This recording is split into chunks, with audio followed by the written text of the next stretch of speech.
No, that we doesn't don't. happen. We don't do that. No on time for us. We don't do that. No, no. Oh, we are live. Hello. Yay! Yay. Welcome to our pizza party. Yay, pizza. Yes. I got a half and half in case my husband wants some later. If there's any left. If there's any, that's a big if. There will be. I got a large pizza. There will be some left. All right, you're gonna have pizza to go. is colder than I am. It's what? This pizza is colder than I anticipated. I told them to have it ready for me. Yeah. I mean, it's not terrible. I will still definitely eat it. I just wasn't expecting it to have cold bits. I mean, it shouldn't. Anyway, we're here. We have pizza. What? Yay, pizza. Yay, pizza. Yay. Woo-hoo. It's a party. Yes. I mean, anytime there's pizza, it's a party in my mouth. I'm right. Hey, Paco. Paco's first. Yay. Welcome, Paco. What kind of pizza you having?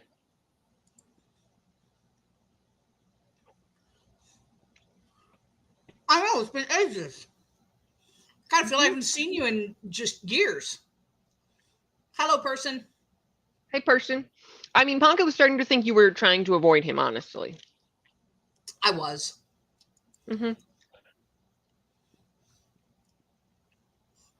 No pizza? Do you have plans to remedy this? And if so, what kind?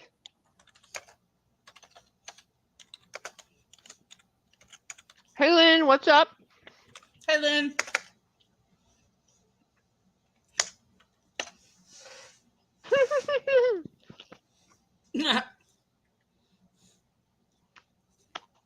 I was So y'all both stuck at avoiding. Why? How? Because it was funny.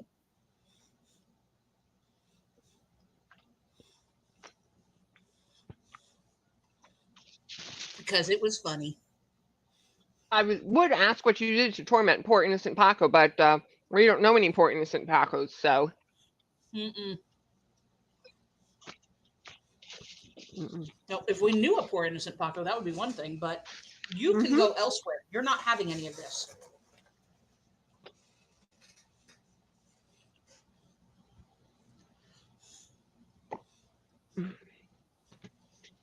Lynn has DNF'd Remarkable Creatures at 59%, not her type of book. Randomly started Blood Debts, Struggles of a Mood Reader.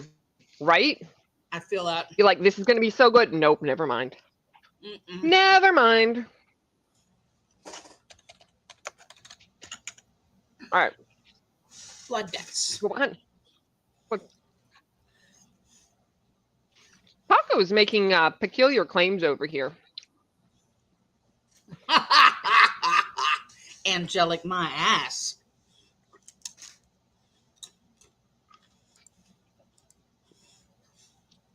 Hey, ML. Hey. How you doing? What kind of pizza are we having?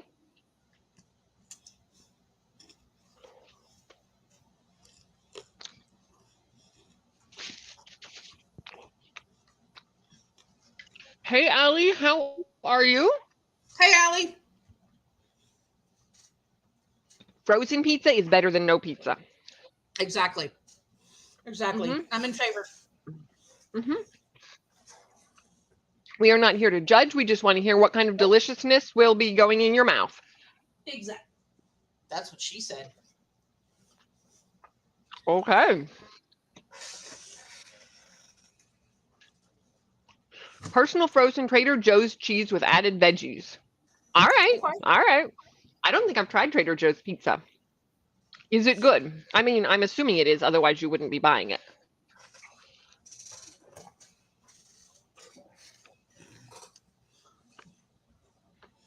Hey, Alicia. Hey, Alicia. How's it going? Good. How about you guys? We have pizza, so we've been worse. Yep. I have pizza. I have to just heat it up. Excellent. What kind? It's store bought from Food City. Mm-hmm. Their store brand is. Mm-hmm. But I have a cherry lime iced tea. Oh, yum.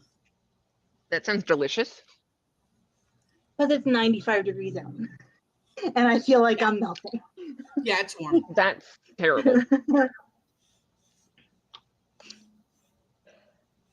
Mm-hmm. But hi. I feel like I haven't talked to anybody in a very long time. It's been a minute. I haven't seen you in Right? a while. It's been a crazy couple of weeks. Nothing bad, just very, very busy. Mm. Mhm. Well, Greg's moving in soon, right? He's officially, as of yesterday, all moved in. So That's it's been a very busy exciting. 2 weeks. Mm-hmm. It's been most of the time I come home and I just pass out because I'm exhausted. I feel that. I believe it. Moving is the worst. Like, everybody thinks I hate them because I haven't talked to anybody, but I'm like, I haven't disappeared. I'm just exhausted. Right? mm-hmm. Yeah, but Life he's is taking officially all extra moved spoon. in. Oh, good. Ugh. And then they changed a bunch of my medications, so that's been making me sleep a lot too. Oh no. Nothing bad, just but it's just it takes 6 weeks to adjust to this new medication. So Uh-huh. all I've been doing is sleeping. Okay. I mean, I approve of sleep. It's been nice. Mm-hmm. If you Not essentially a have lot a of doctor's, reading has been done, but I've been sleeping. we'll take it. Yeah. Mm-hmm. So what kind of pizza And are you Allie- both chowing on? Meat lovers with mushrooms. Ooh, yum. Mm-hmm. Thank you for being a mushroom lover like myself, because people think we're insane. Mushrooms are delicious. They're so good. No. Especially have when a they're half and half. caramelized. Mm. I love caramelizing them with like olive oil, a little bit of butter, and a bunch of garlic. And you There cook you the go. crap out of them. Go away. What You're about not having onions? any of Onions that stuff. are better caramelized. That's the only way. I can't eat raw onions. Can't do it. That's fair. That's I can eat onion rings, Mhm. and I can eat like fried onions, things like that. But I'm with Mhm. Alicia. I can't eat raw onions.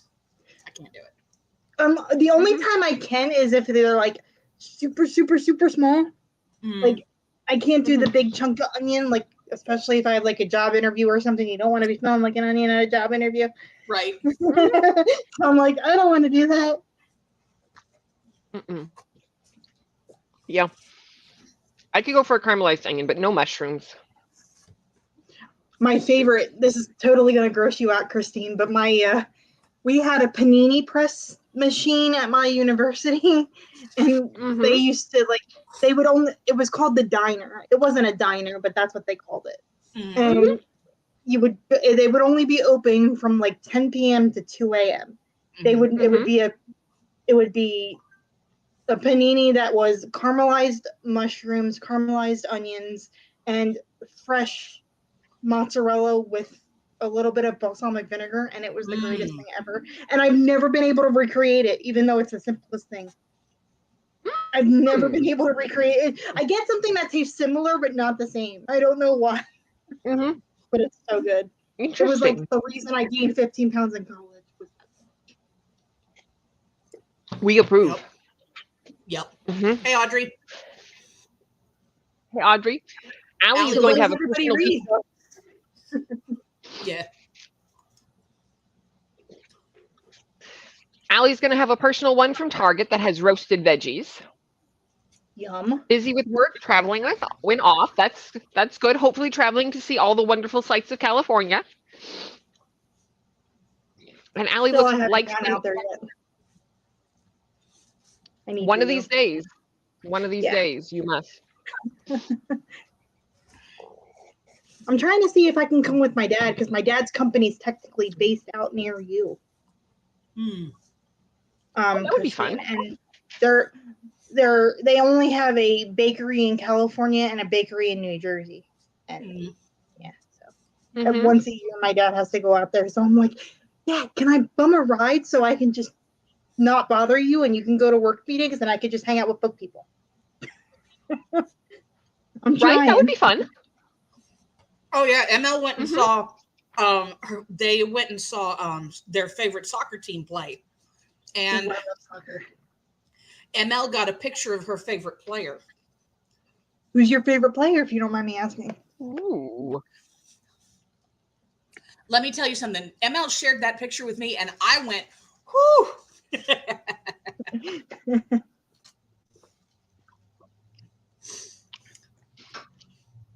Might have been my lesbian reawakening. And I know nothing about.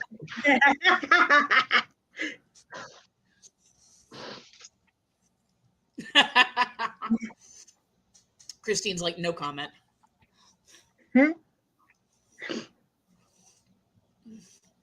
A goalie from Bay FC. Dreamy. I can. Okay. My brothers are all goalies, so I approve. Excellent, excellent, excellent. They're all a little too young, though, but I approve of the goalie post.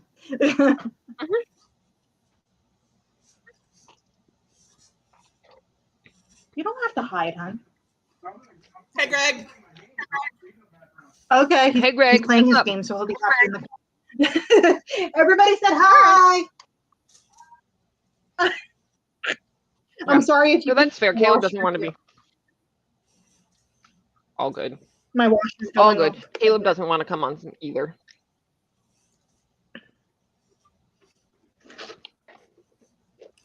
The Cian Poole is her full name. If you want to Google her beautiful face. Ooh, I will. Because I think the female soccer players kick more ass than the men. Mm-hmm.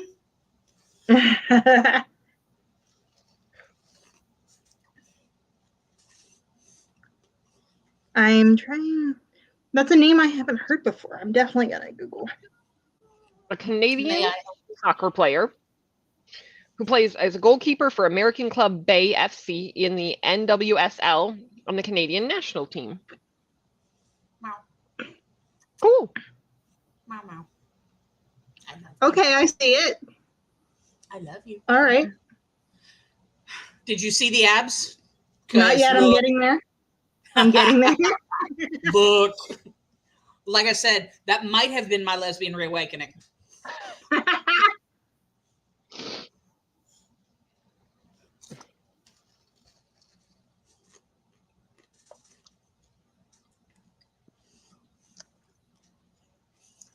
Oh, 3 cheers for Allie. Well done. Damn.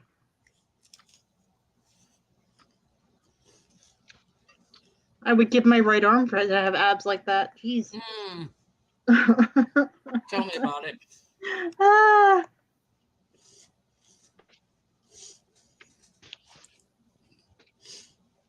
There was a comedian, her name is Suzanne Westenhofer. Very well-known lesbian comedian. Okay. Mm-hmm. And she does a bit about Martina Navratilova, the tennis player. Yeah. And she talks about how she has a crush on Martina Navratilova and she wants to lick that vein that runs up her arm. And I kind of felt that way about Ms. Prule's abs for a minute. Okay. I had feelings stir within me that have not stirred in some time. Happy Pride. Quite. I love it though. I was having that conversation with like someone the other day. I think it was my friend Nicole, who I run the book club with, and we were talking about like how we were both attracted to Spike on Buffy back in the day. Like he was like, oh my, like it was like the oh my god, like that. Like I was 8 years old.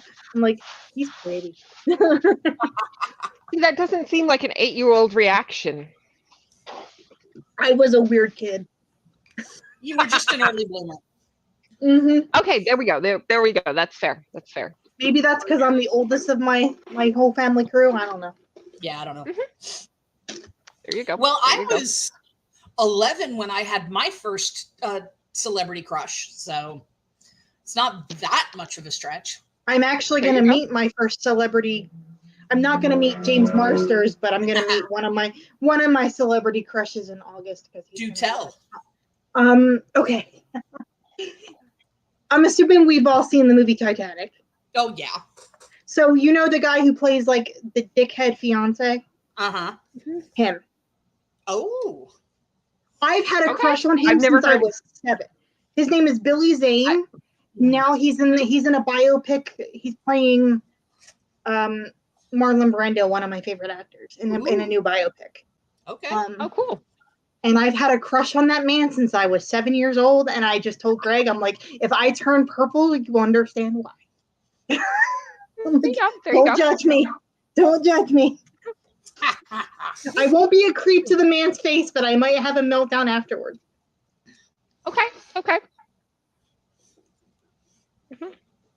Audrey preferred Angel to Spike, and apparently James Marsters lives fairly close to ML.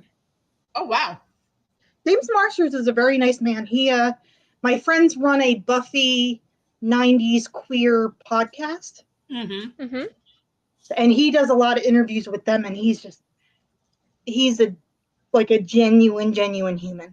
I have heard that about him, that he's just, who's just a really good guy. He's awesome. That's what I've heard. Yeah, it talks all about like queer pop culture of the 90s, and a friend of mine runs the podcast that I grew up with. Mm-hmm.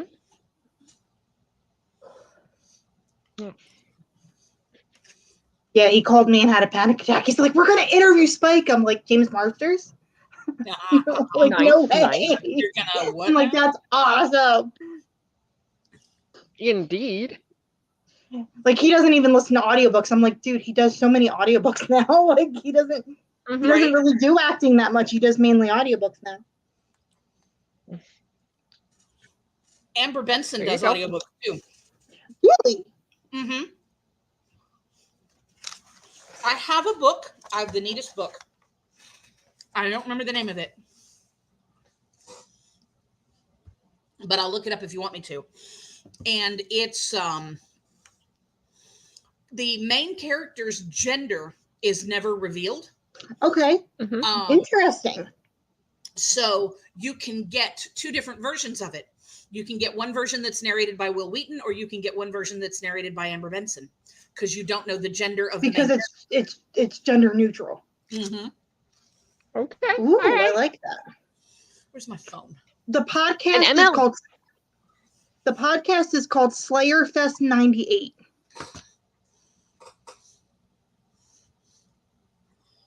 And it's run by my friend Carlos. All right. Cool.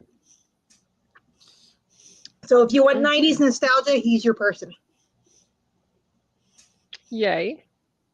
I studied with the father of Buffy studies, Dr. David Lavery, who That's a thing? started, That's a thing?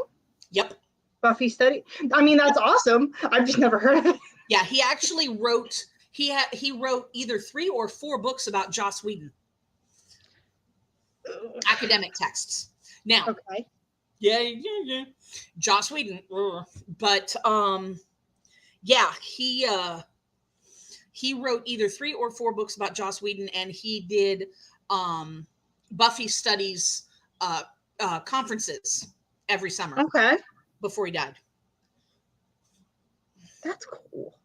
Like, so many of these cool classes, like the college I went to, their music studies program is run by the drummer of Bon Jovi. Now I'm like, cool. Where was that crap when I was in college? Right. Like, I'm the biggest Bon Jovi fan. Like, I am the biggest Bon Jovi fan. I would have freaking died. Like, I grew up in Jersey. Like, and that's why they didn't have it when you were in school. Like, my parents are from teenagers in the 80s. Like, yeah, like Bon Jovi was a religion in my household. Yep. Mm-hmm.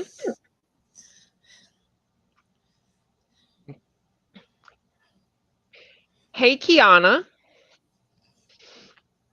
ML says that's absolutely a thing. There's an entire scholarly journal and doesn't know if it stands, but for a while, Buffy was the single most written about by academics.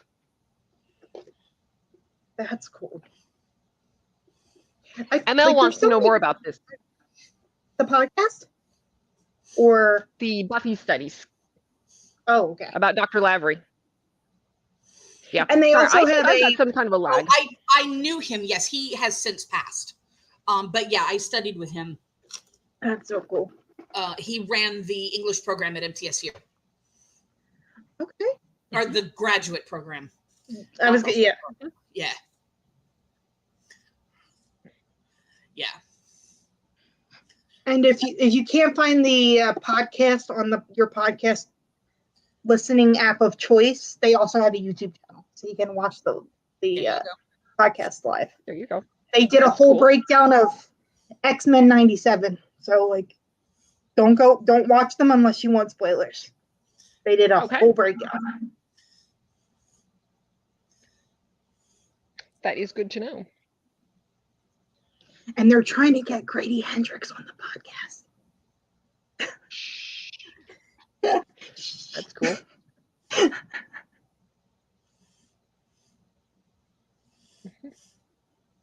I made a homophobe mad on Nextdoor. Nextdoor, the app? Uh-huh. I posted an article. Well, an article. I posted a few articles. About the fact that it's not drag queens that are molesting children. Mm-hmm. And that in fact you're more likely to be molested or sexually assaulted by a pastor or a cop than a drag queen. Or someone you know. Or that. Yeah. Well, he didn't like it. And I don't care. He didn't like it.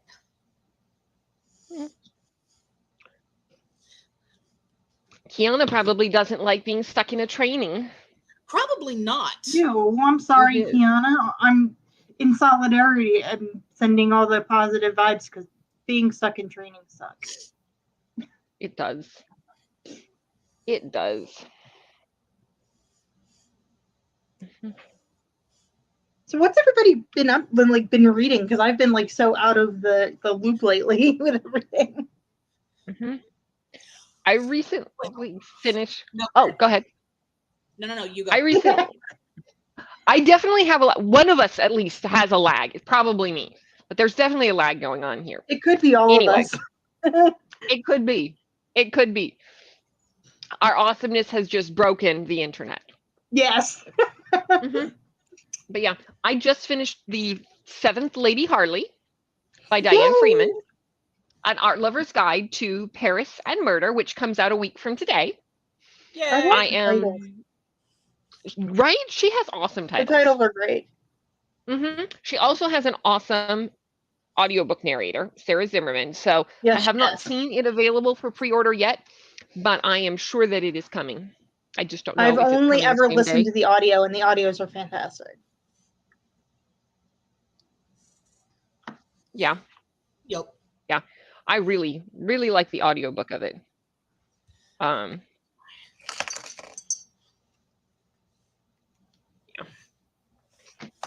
I was looking audio to is see if basically information been had how arrived. I'm reading, and that's it. Mm-hmm. Audio is basically the only way I've been reading lately. Yeah. If it doesn't have audio, it's not getting read right now. I feel that. Not getting read right now. I went through some, when I was driving to work, I went through like that because I didn't have time to read. Mm-hmm. So it was audiobooks in the car. Mm-hmm. And it's like, just life has been stressing me out. So it's hard to focus when you're like just stressed. Yeah. Mm-hmm. That's for sure. And everything will be fine. It's just like, everything was hitting me at once. And I was like, I need a minute. Yeah. I just vegged out in front of my TV. Hey, sometimes you gotta. Yeah. Sometimes you gotta. I've been making Greg rewatch some shows with me because he's never seen them. Okay. I've been making him rewatch because we are. I'm sorry, I got a pop up. Hold on one second. we're a group of people from the Sons of Anarchy show are going to be at the Comic-Con that we're going to in August. So I'm making him watch Sons of Anarchy with me. All right. How's that going? Yeah. I'm trying so hard not to tell him things and bite my tongue when certain things happen. Okay. Very good. Very good. My uncle used to And be a then biker, so like that whole scene is like normal to me. Yeah. Okay. Not the murdering and like drugs and stuff, Right, but like the bike club-ness of it all. Mhm. That's funny. That's an important distinction, I suppose. Yes, and not the child stealing. Right. Also an important distinction. Yeah, Yes, not the murder and the crime, just, being on a bike. being on a bike Right. and hanging out at the biker bar. That part. Yeah. There you go. There you go. And then what have you just finished reading, Jen? I finished, what did I finish? Hang on a minute. I have read like 4 books. Hang on a minute. Pull this up. I read 4 books so far this month. I read Vita Nostra, Jasad Air, Drop of Venom, and Ember in the Ashes. I really like Ember in the Ashes. I have 1 book left in my TBR, which I'm going to be buddy reading with Paco and Helen. So I haven't started it yet. Which one? Honey Witch. Who's that by? Sydney Shields. Okay, I've never heard of that one. It's like magic and cottagecore and sapphic, and I think it's going to be really cute. I'm in. Yeah. If you like that, you might like a book that's coming out on the 9th. Mm-hmm. It's called The Spell Shop by Sarah Beth Durst. I love Sarah Beth Durst, so it's an she's an auto buy for me.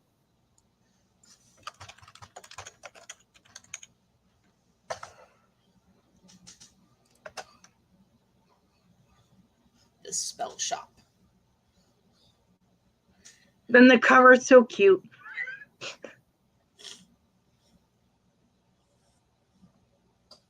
A magically sentient spider plant.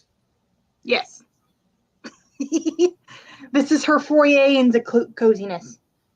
I guess the cozy fantasy. Okay. Though I have to give her credit, she does write these badass mothers who kick butt and take names in all of her other series, which I love. And the main characters are like 35 to 45. I'm like, thank you. That's really cute. Yeah. Like, I'm going to add that to my want to read list. It comes out on the 9th, I believe. Okay. And it has really pretty purple sprayed edges. I see that. Like really, really pretty, like periwinkle purple. That's Yeah. like the color purple. I see that. Yay.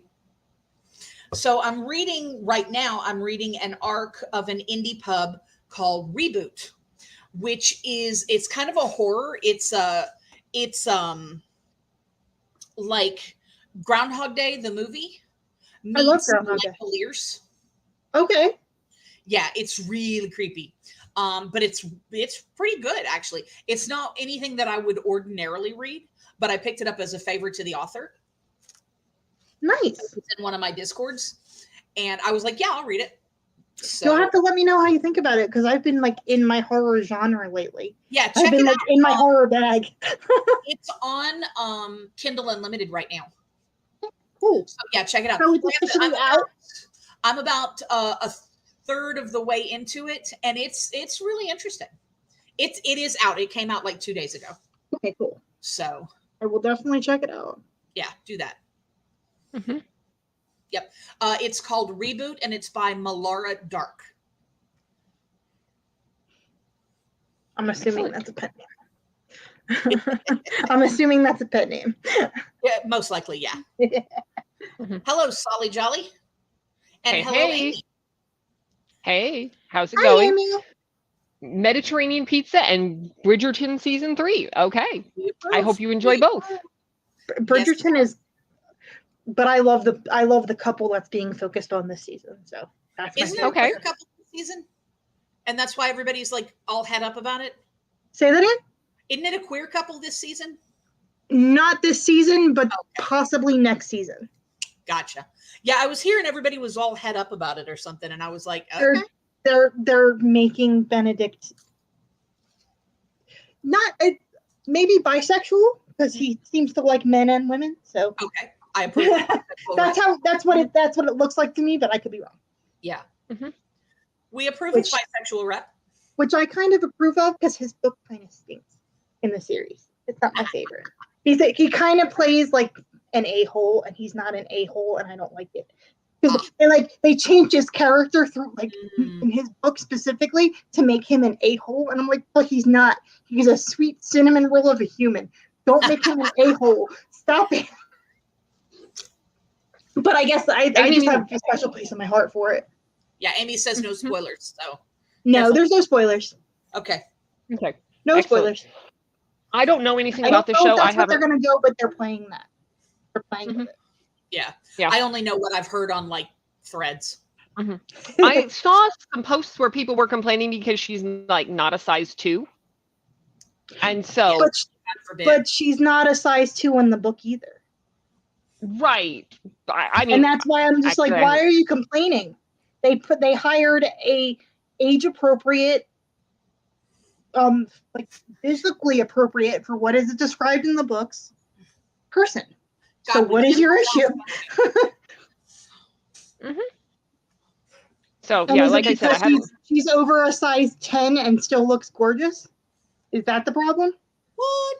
Yeah, God forbid. The average size of a woman, I think, is a size 16 now. Let's be real. Sorry, it's kind of like a thing I get on with. Romances. It really makes me mad. Have you seen what's her face? Let me see if I can find their account. Let's see. There's a lady, there's probably more than one. Bye. Oh, baklava for dessert. Enjoy that. Have you seen the reading.wall.fat account on Instagram? I have not. They do a lot of romance stuff, but her big thing is sort of evaluating how body positive a book is. That's what frustrates me. Like, and again, this isn't the author's fault. This isn't at all. I'm not saying this is I'm just saying author as in a general person. Like, the author can write a character as a plus size character, but then the person that they put on the cover is a size 2. Yeah. So, like, I know for a lot of people, especially me, like, you picture who's on the cover. So when they say a plus size girl and she's just got big boobs, that's not plus size. Yeah. Sorry. Well, have you seen what they did for the either Bavarian or Bulgarian cover of Cinderella is Dead? No. They put a white girl on the cover. Excuse me? Let me find it for you. I'll show you. Huh? Yep.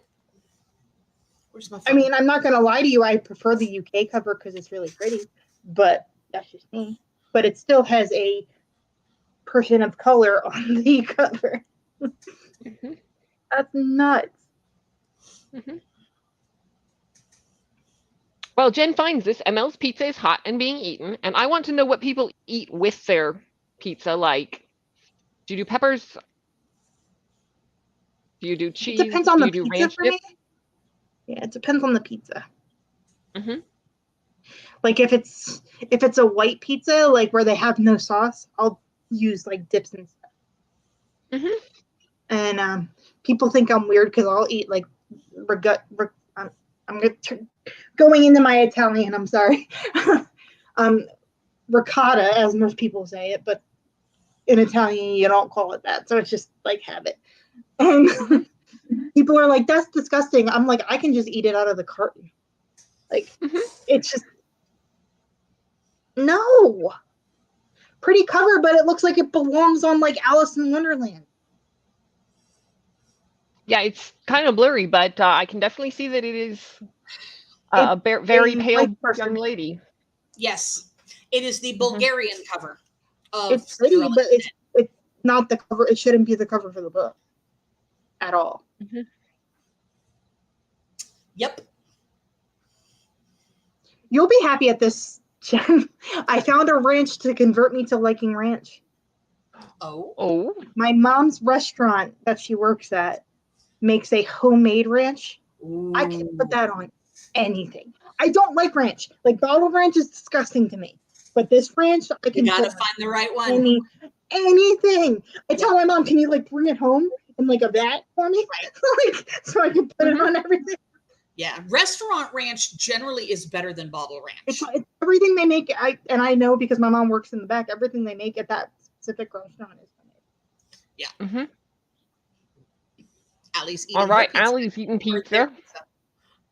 Sorry, Allie. I was having my goat cheese and roasted vegetable pizza the other day. That was amazing. That does sound delicious. But I love goat cheese. I would eat it on anything. Oh man, I can eat that shit with a spoon. Thank you. But Greg thinks I'm weird. I'm like, I can just eat it with just give it to me, and I just put it on a cracker or whatever and eat it. It's right. Delicious. That's what I'm saying. Like I'll just put it on the spoon and be like, nom nom nom nom nom nom nom. Give it to me. Right. He's like, that's so gross. I'm like, you do it with pepperoni. Like, right. You eat pepperoni out of the bag. Right now. Not just their pizza, but their in-house ranch. Mm-hmm. Yes. Do it right, or go away. I just don't like. I think that's what it is. I don't like plain ranch. Like if it's got something in it, like a blackened ranch or something, or like a buffalo ranch, I can do it. But regular ranch, Yeah, I've gotten less and less comfortable with Hidden Valley over the years, and like I'll do. Hidden Valley is like Hidden Valley is so the Walmart of ranches. Basic. Yeah. But I can do Mountain Mike's or Wingstop or whatever ranches Wingstop they has have in the best little tub. ranch. Wingstop, I will agree with you there. Wingstop has banging ranch. Yes. I saw a thing the other day. We were going to get Wingstop for Father's Day because we didn't want to be in the restaurants with all the crazies. Yeah. And apparently you can buy a, like, I don't know if it's like a 16 ounce or what, but they have a large ranch that's like $6. I'm like, how much ranch do we get for $6? I didn't get one, but yeah. I do that. Allie says go ahead. Allie says the Lighthouse Ranch is good too. I'll have to give that a try.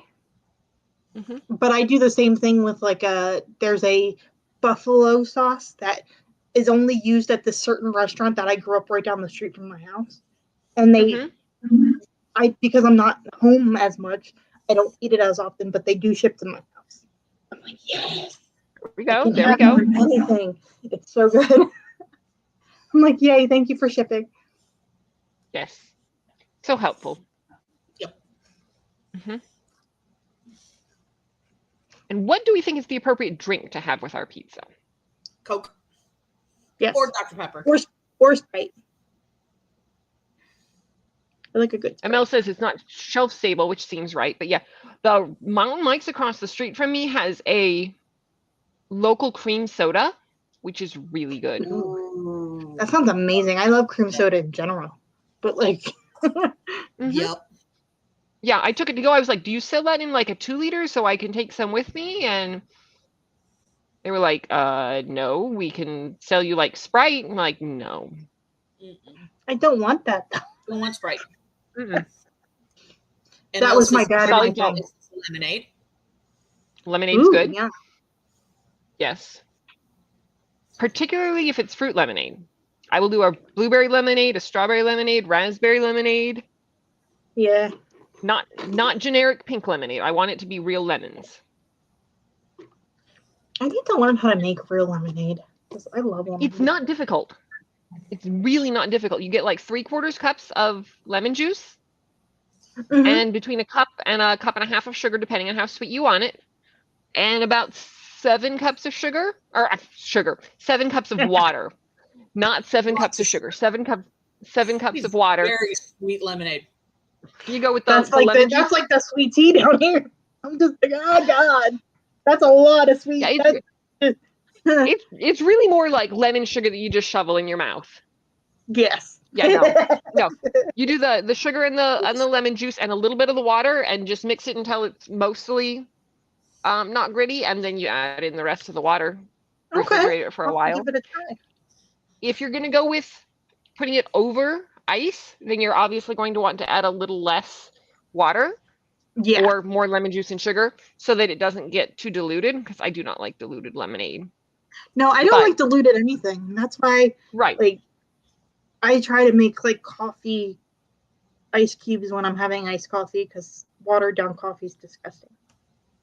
Have you ever done cold brew? Mm-hmm. It's the only thing I drink in the summer. That's the only thing I drink because I can't.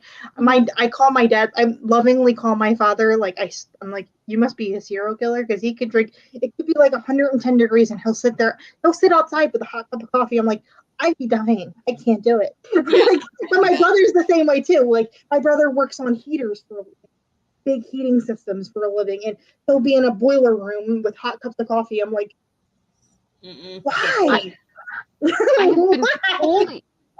I've been told if you raise your body temperature with hot liquids, then it feels cooler, but no. It doesn't.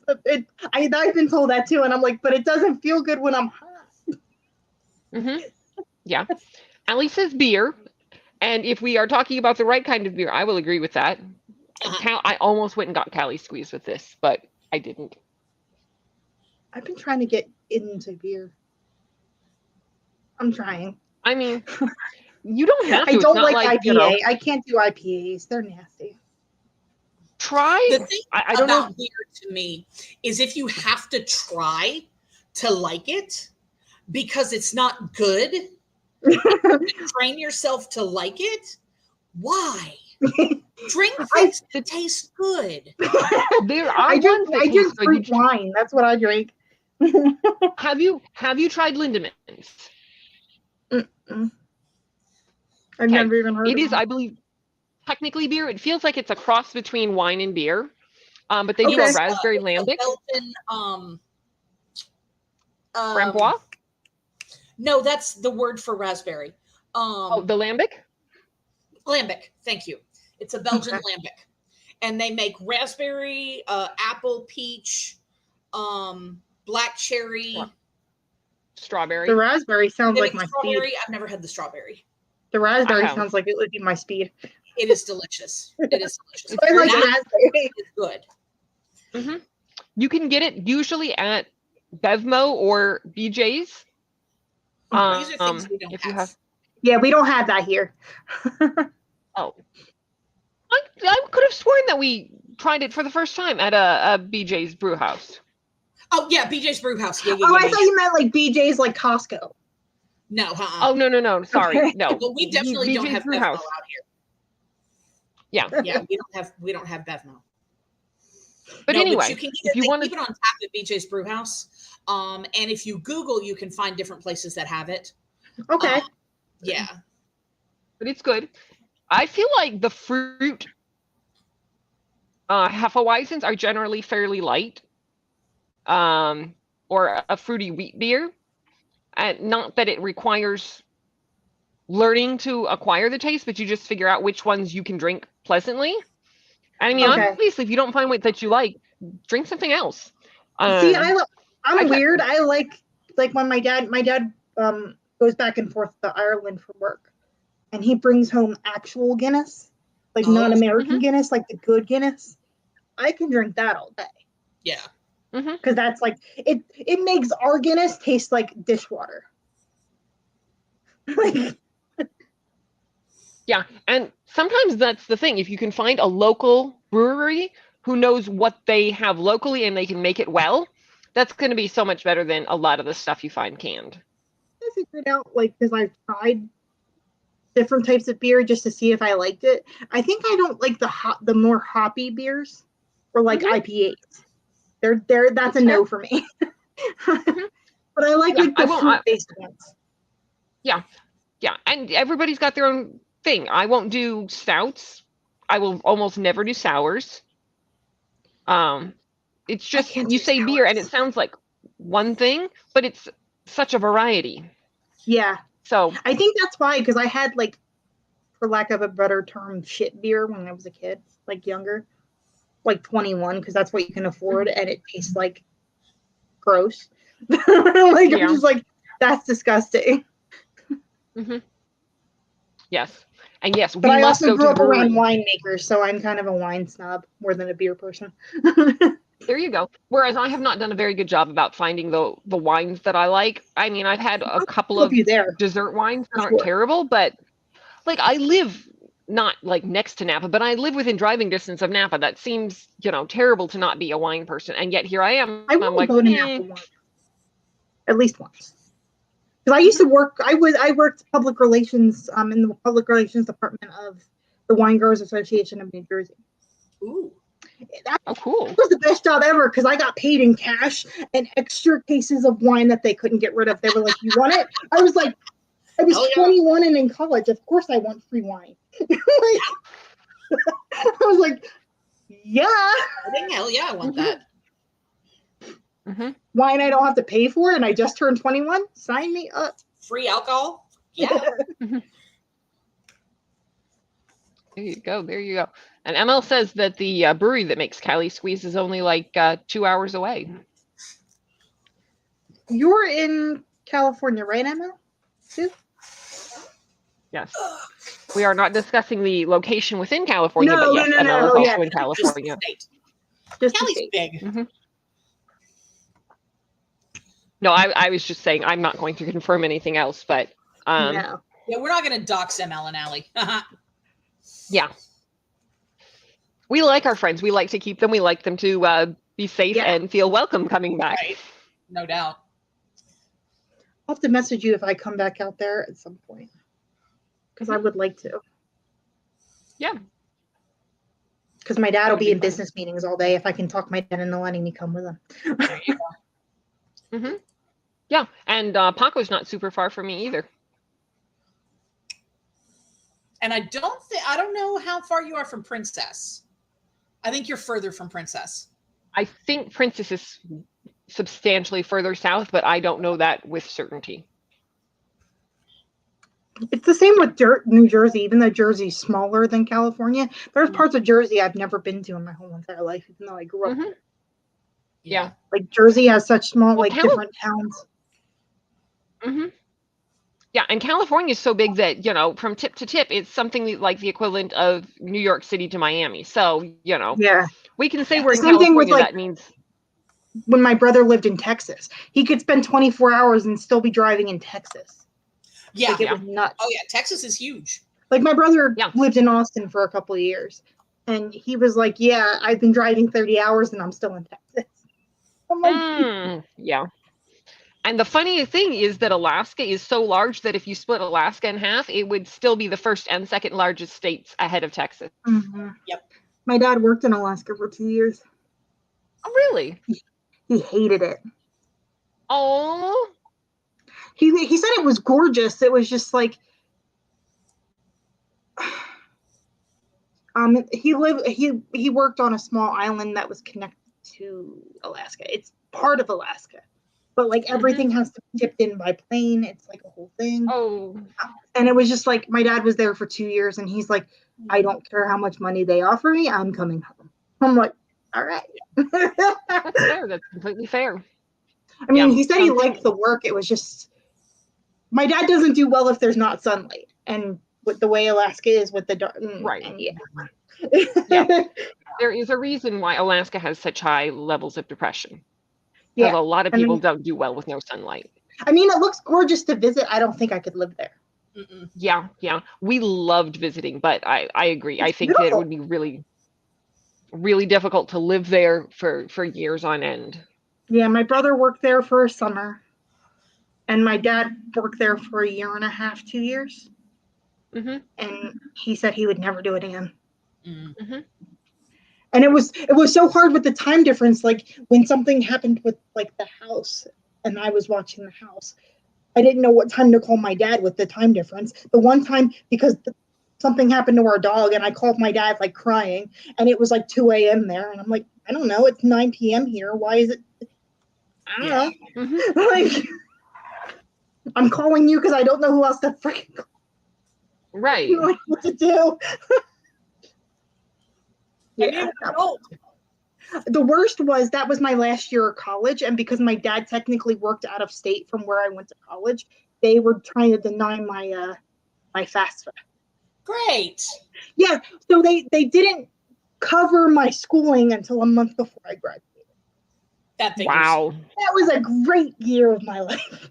It wasn't my dad's fault, Wow. but it was just like, all I have to say is thank you for my advisor. She is the only reason I probably graduated, because of that whole mess of trying to get my stuff together. She's the only reason that I was able to get into the classes I needed. I love Dr. Brown, and she was the head of my department too. So, Well, that's speaking awesome. of books, her brother just put out is it literary fiction book called The Beekeepers? Cool. Yeah. Because apparently she found me on my YouTube channel. I'm like, this is so weird, Dr. Brown. You're watching me on my. This is weird. I can't handle this. This is weird. Yeah, it's a little strange. Like, it wasn't intentional. She just messaged. She texted me. She's like, I see your face on my YouTube channel. What's going on? Like, on my YouTube, what's going on? I'm like, oh God. That's funny. The worst was my uncle found it. He's like, why is your face on my YouTube? Why is my niece's face on my YouTube channel? Like, and apparently he was like live streaming it at work. And I'm like, no, some of the conversations I don't want you to see. No, Right. no. Especially like the spicy books. No, Right. thanks. That's entertaining. Yeah. He thought it was hysterical as I'm turning like tomato red. Yeah. Yeah. Oh, the fun of being very, very light-skinned. Yes. Oh yeah. You've never been around me when I'm drinking, but you can tell when I take a sip of alcohol. It just shows in my face. I turn like fire engine red the minute I take a sip of alcohol. Oh, that's entertaining. That's funny. Oh yeah. Everybody loves it but me. I feel that. Yep. Paco says Princess is 4 hours from him. I was just looking it up on the map, and I was seeing how it looked. Yeah. And Emil says 7 hours used to be a reasonable road trip drive for a day, and now 4 hours is pushing it, which seems like an improvement. Yeah, we don't want to have to go that far. Yes, but not within your state. Well, no, this is true. Yes. It's 9 to get back home. When I go home, it's a 9-hour car drive. Yeah. We did. I mean, we're so used to taking it, it's like nothing. Whoa. But what part, like, without like doxing your family, what part of Texas? Fort Worth. Okay. My dad and my brother worked in Austin for a couple of years. Yep. Yeah. One of the most expensive areas was Austin. Yeah, Austin's pricey. That's why my brother, he said to me, it's cheaper to live in New Jersey than it is in Austin. I'm like, seriously? Like, really? Things are getting more expensive in Texas. Things are getting more expensive everywhere. Yes, because everybody from up north is moving down. Yeah. Things get too expensive when people are like, nope, can't do that. Go somewhere else. And it's a cycle. That's why I left Jersey, because there was no way I was going to be able to afford a place on my own. Yeah. Without roommates. And I'm like, I'm over 30. I'm not having roommates anymore. Not doing it. Yeah. My family was enough roommates in my life. My family was more than enough. I love my family. But shoot. You can love people and not want to live with them. That's okay. Yes.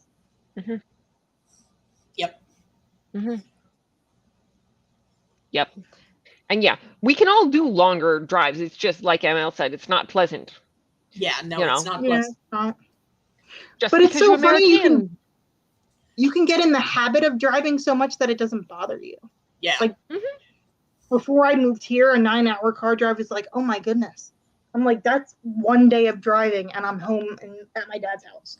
Yeah, like, it's not that big of a deal anymore. You get used to it after a while. Yeah. I mean, you take breaks and you make sure your legs don't go numb and all that other good stuff. And you're good. It's cheaper than trying to fly home. Good Lord. Sure. Serious. Yeah. Plus, you can put in an audiobook and, you know. Yep. Yeah, and you'll still have time left when you get to the other end, most likely. Yes. My favorite was, I don't know if, Jen, you've ever read these because they are like science fiction-esque. I had to read a book by Neil Stevenson. Mm. It was 32 hours on audio. Ugh. The man does not understand brevity. And the one character from Philadelphia/New Jersey was like an a-hole. And I was like, sir, why does every person from my home state have to be an a-hole in any type of book? Like, I went off on a tirade at the book club. I felt so bad for everybody. I'm like, they make everybody from Jersey and Philadelphia like mean, and I don't like it. We're not all mean. Sorry. That's terrible. It makes me so mad. Don't tell us how you really feel. Yeah, exactly. Don't hold back now. It makes me so mad. I'm like, we're blunt. There's a difference between being blunt and mean.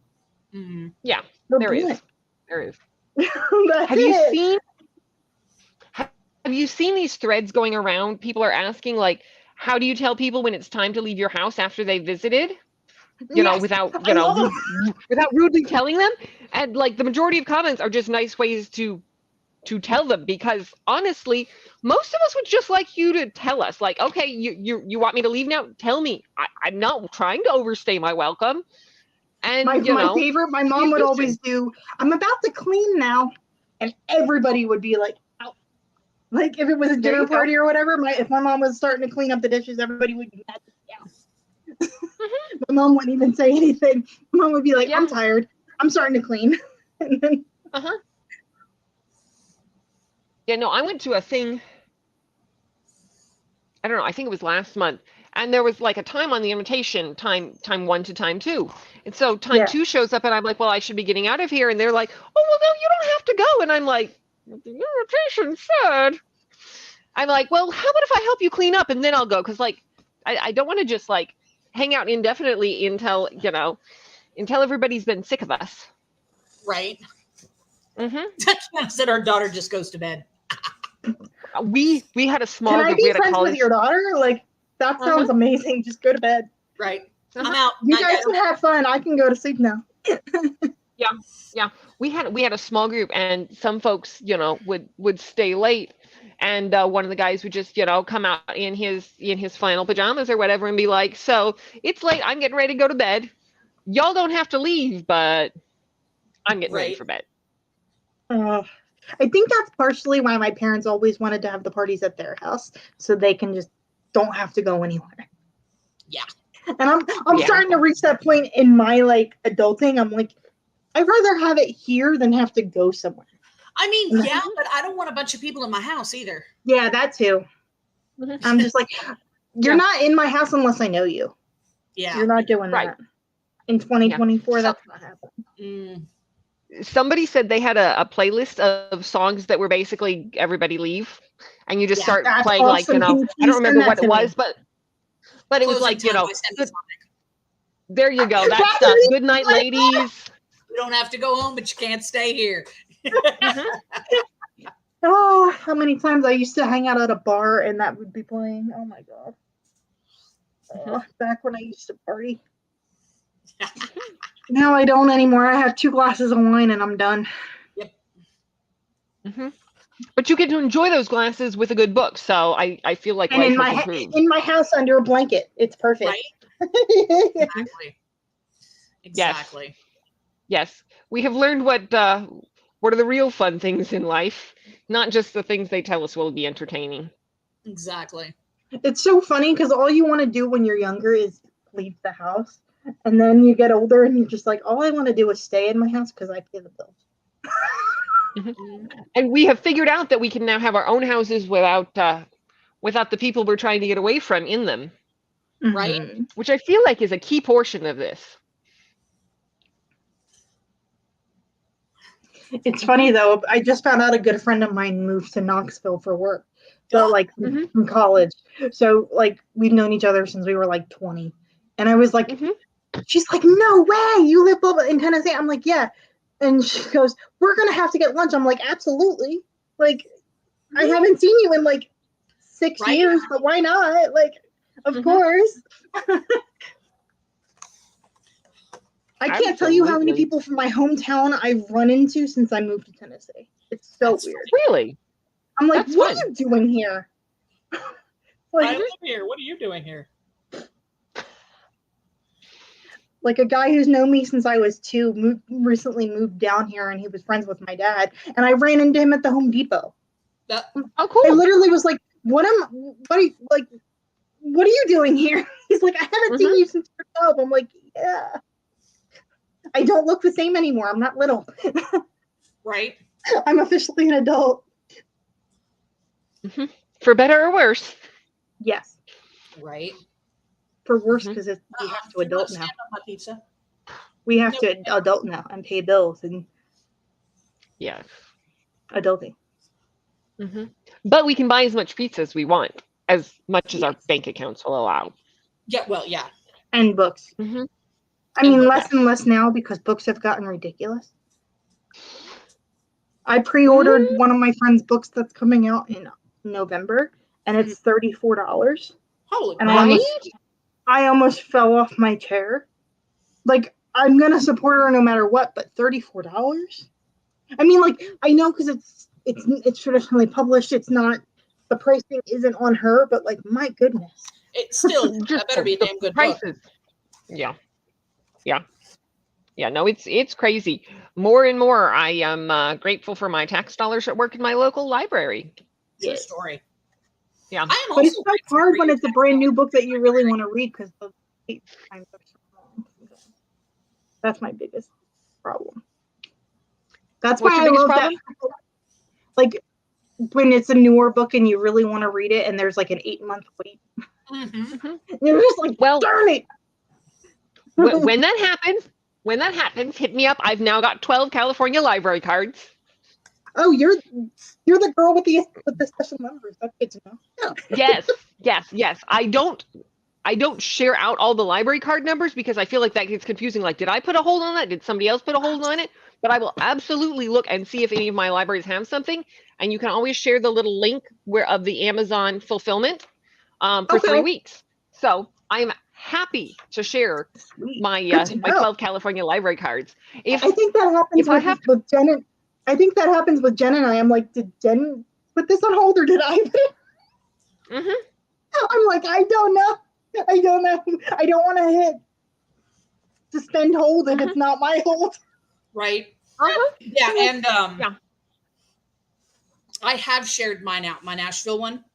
So yeah, don't suspend anything on the Nashville one. Yeah.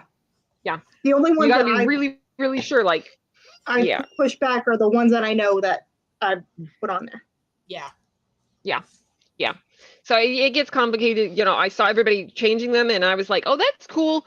It's not going to work for me. Not going to work for me. But I will totally share. And happy to be like, yes. I just got more access to my access back from the Philadelphia library system because I use my uncle's address just to get a library. There you go. Excellent. He doesn't care. Kiana He's like, I know you'll use it, so I don't care. Right. This is we want all of our friends to appreciate our tax dollars at work. This is how this is supposed to go. Exactly. I just wish I would get more holds on my library system. I don't get that many holds on there. I get like 4 holds a month, and I go through them. 18 library cards now. How do you keep them? And this isn't sounding like, how do you keep them all straight? I would be like, did I check if that library system has this book? I'm not sure. Liddy will check for you. Yeah. Okay. If you have, let's see. Let me see. If I can. Yeah. Oh, there is ML, do you have the Queer Liberation Library? Yeah. So like if I have Murder in Postscript and I click on it, it will show me all the way down. I just keep scrolling and it'll tell me, one has 1 copy and one has a 4-week wait and one has a 10-week wait. So I just, click on the book and go all the way down. I'm still waiting on Murder in Postscript from my library. It's got like 3-4 month hold on it. So, but I do have a hold on it. Speaking of something that's secretly somewhat gay, and I didn't realize it was gay, is this one.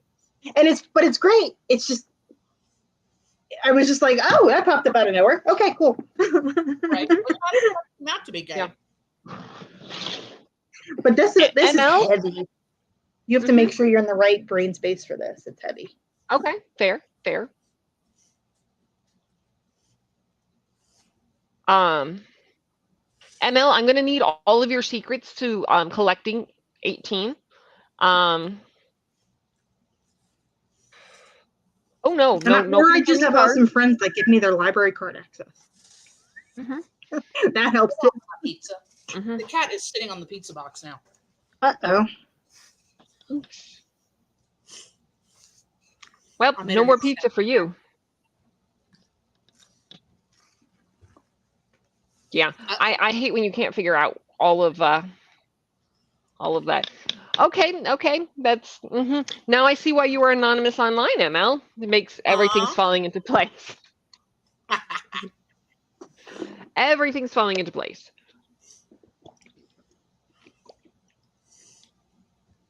Don't forget to hydrate.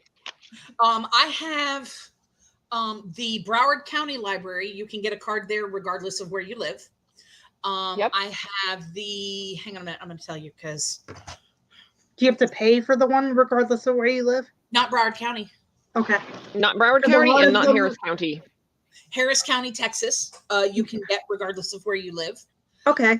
You'll have to send me a list because there's only the 3. Okay. Tennessee I Reed. Sunnyvale, California. Sunnyvale. Okay. I don't mind paying. I just got frustrated when the program that I really used, they took it away. Yeah. The one that I used to pay for, and I understand why. I'm not mad at that. I'm just like, damn, I spent $50 and you took it away. Yeah. Yeah. But if it went towards the library system, that's all that matters. Yes, yeah. And there's a list that I think it's Everyday Reading puts out of the ones they are aware of that you can get either for free or for purchase annually. Harris County Library in Pennsylvania. I think it's a $10 charge for the year. What's it called? What county? Harris County, Pennsylvania. Yeah. Just put in your email and they only use Hoopla. So it'll have to be a separate email from your main email. I don't want Hoopla. Hoopla is the same. Yeah. Hoopla is the same collection regardless of where you're at. So as long as you have one Hoopla, you've got them all. Yeah. That's the thing that sucks is I only have 4 holds a month and I love Hoopla. It's four holds is not enough. No. Yeah. I will usually check Libby first and then go to Hoopla if they don't have it. Yeah. Yes, ML, that's the one I was going to tell you about. Core Liberation Library, new, free. I just donated to them because they're doing a fundraiser for Pride Month. There you go. Yeah. And no, Kiana, it is not bad that they recognize you. Do what? I said, and no, Kiana, it is not bad that the library recognizes you. No. Nope, not bad Mine at all. does. My library recognizes me, and a lot of that is because I used to go in there for knitting group. But, there used to be so many groups in my my hometown library, and I haven't gotten into the groove here yet. Yeah. To know what groups are here. Yeah, our library does a puzzle exchange once a quarter. I was very sad that the last one was Father's Day weekend because we already had plans with my dad. But you can bring puzzles in all week and you'll get a ticket, and then there's 2 or 3 hours on Saturday that you can come in and, spend your tickets on whatever puzzles they have. My little brother called me yesterday and he was telling me about the reading program at the library. Because they changed it, not in a bad way, but instead of pizza, now you get free ice cream. Okay. I mean, I like ice cream, but I also like pizza. I know. But it still has a book it program. That's what I was telling him. I was like, tell Daddy, because Daddy will remember taking me to the library to get the pizza coupon. There you go. Tell Daddy. because it's like Daddy. it's the same system I grew up in. So like I'm like I still know some of the librarians that work there. I'm like I can help you out. It was just so funny. Oh, yes.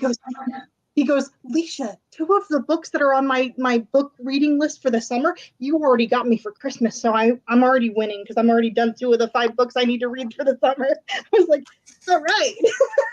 And literally this conversation went on for 45 minutes. Yes, I love it. I was like, I love you. That's awesome. He's That's like, awesome. He's like, just because my sister's a reader, now I'm like above everybody in school. Nice. Like there's a Reading will take you places. On like the top. I'm gonna brag. Yeah. So when I was in 1st grade, we did a circus. And okay, so some of the kids dressed up as animals. Mickey Ball dressed up as the strong man. There's different things like that, right? That's cute. Yeah, it was absolutely adorable. There are pictures somewhere. I haven't seen them in years, but there are pictures somewhere. Because of the nature of the job, the best reader in class got the job of ringmaster.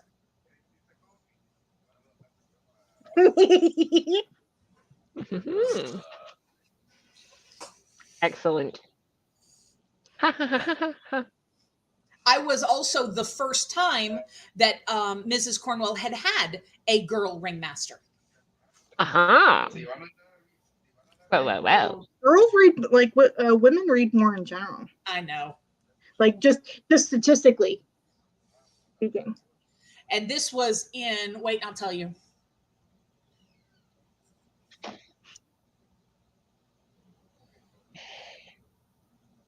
'84. Like, okay, I was gonna guess like 83, so I wasn't far off.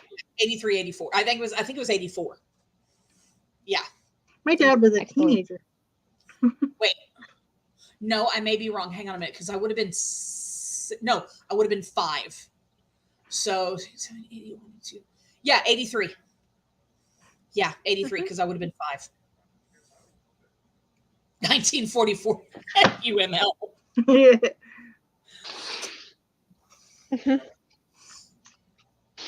No respect for the elder gaze.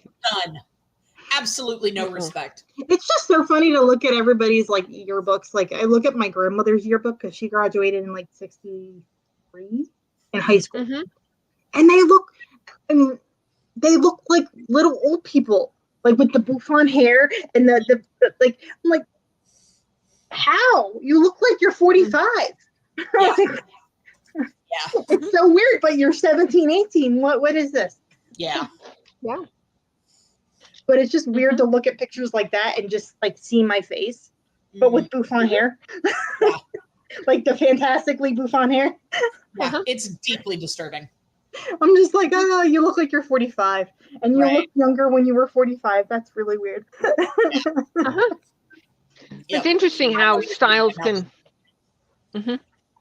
It's I'm not judging it for back then. It's just so weird. Like everybody looks so much older than 17, 18. Yeah. It's really interesting how styles can affect our perception of people's age and maturity. Like there's a guy, he was very nice, but like the way he dressed, he looked like an accountant. Like 15, and I'm like, you look like you can do my taxes. What is? No judgment. If that's what you want to wear, go for it. But it's just like you look like you're 30 instead of 15. I knew a guy when I was in the English program that wore tweed jackets with patches and smoked a pipe. I love tweed jackets. 20. I don't know what it is about tweed jackets that I love, but I do. Well, he was pretentious. Yeah, is he the one I'm thinking of? I don't know. Which one are you thinking of? Milady? Oh, no, different guy. Oh, okay, there's more than one of them. Yeah, no, he was not Milady. I thought about Milady the other day. Milady? And the look on Milady's face when I told him exactly where to go and what to do when he got there. We called him Milady because legit he was he would do the Milady thing and like you know, whatever. Is it that. like in a Ren fair? I understand it if it's like a Ren fair or something. That's just what he fucking did. So he was absolutely an incel. And Okay. yeah, and at one point he decided, see, because he was the type that knew more than you about whatever it was that you were talking about. Yeah. So we're in the writing center one night and we're closing up, and I'm talking to somebody, and we were talking about George Washington's wooden teeth. Yes. Mm-hmm. And I was explaining to this person that George Washington did not actually have wooden teeth, that his dentures, which were ill-fitting, were actually made of teeth that had been purchased from slaves. Yes. Mm-hmm. A lot of people don't know that happened, but yeah. Yeah. Milady turns around and puts himself in the middle of the conversation and says, well, actually, historians don't really know. There's some argumentation. I turned around and I said, no, there fucking is not. We have George Washington's dentures. They exist in the museum at Mount Vernon. You do not know what we're talking about. I do not say things because I think maybe I might be right. When I speak, I know I am correct. I'm not laughing at you. I've dealt with guys who are like that, though. That's what I'm laughing I at. did not know what to say when I said that. Because I got right up in his face. And I was like, no, motherfucker, not today. You picked the wrong one today. Especially in academia, there's a lot of mansplaining. And I'm like, in the same program as you, homeboy. Yeah. Shut it. Like, and like I already, like I came into the English program with a master's in history. Yeah. Like, don't test me on my history knowledge, bitch. I will own you. What is your preferred area of study? Medieval. Okay. Yeah, medieval. Ooh, I studied largely the medieval church when I was doing the history stuff, and I just found it fascinating. Just absolutely fascinating. I'm going down like a rabbit hole of like finding like old school Gaelic stuff, like fascinating as hell right now. I don't know what. Like I'm going down like a rabbit hole. Like I'm rereading Beowulf right now. Oh yeah. And there's a brand new translation that just came out that I really want to read. Oh, excellent. Mm-hmm. And I kind of want to read all the translations and see what's different. Oh yeah. Because Beowulf was one of the things that I loved reading in high school. I had very few of the things, but I loved it. I took a class in Old English. I had to translate Beowulf. There is someone here I've become friends with him on YouTube. He's under Philip Chase on YouTube, and he's a doctor in medieval history. Oh. And he'll say like the first couple lines of Beowulf in Old English, and I'm just like, you can talk to me. Oh yeah. Like, and I'm not saying that to be like a creep. I'm just like, I can listen to this man speak Old English all day long. Oh yeah. Emma had to do the same thing. That's why she hates Beowulf and Chaucer. See, I like that. You want to know what I really hated? And not because I read it as an adult, but like I hated reading it in school. Mm-hmm. I hated To Kill a Mockingbird. I was not a big fan. When I read it in high school, because my professor or my teacher made us say that certain word that most people are very. Oh yeah, he made us say it. And that's the thing. Like I've reread a lot of stuff that I hated back when I was in school that I don't hate now because like we didn't have to overanalyze it. Yeah. Like, and I still don't like it to this day. And I'm a huge Shakespeare fan, but I hate with a passion Romeo and Juliet.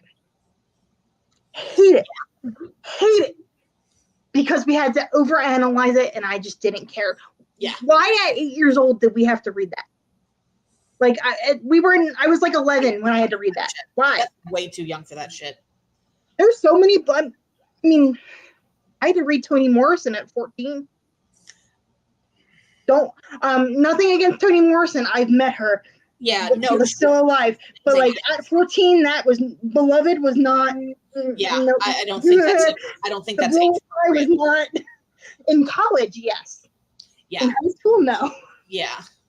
I don't. Meow. And to have a very old, stuck-up white man teaching that was very awkward. Yeah. Who is now the superintendent of where I went to high school. Great. Mm-hmm. He hated me. Fantastic. Mm-hmm. But it's all.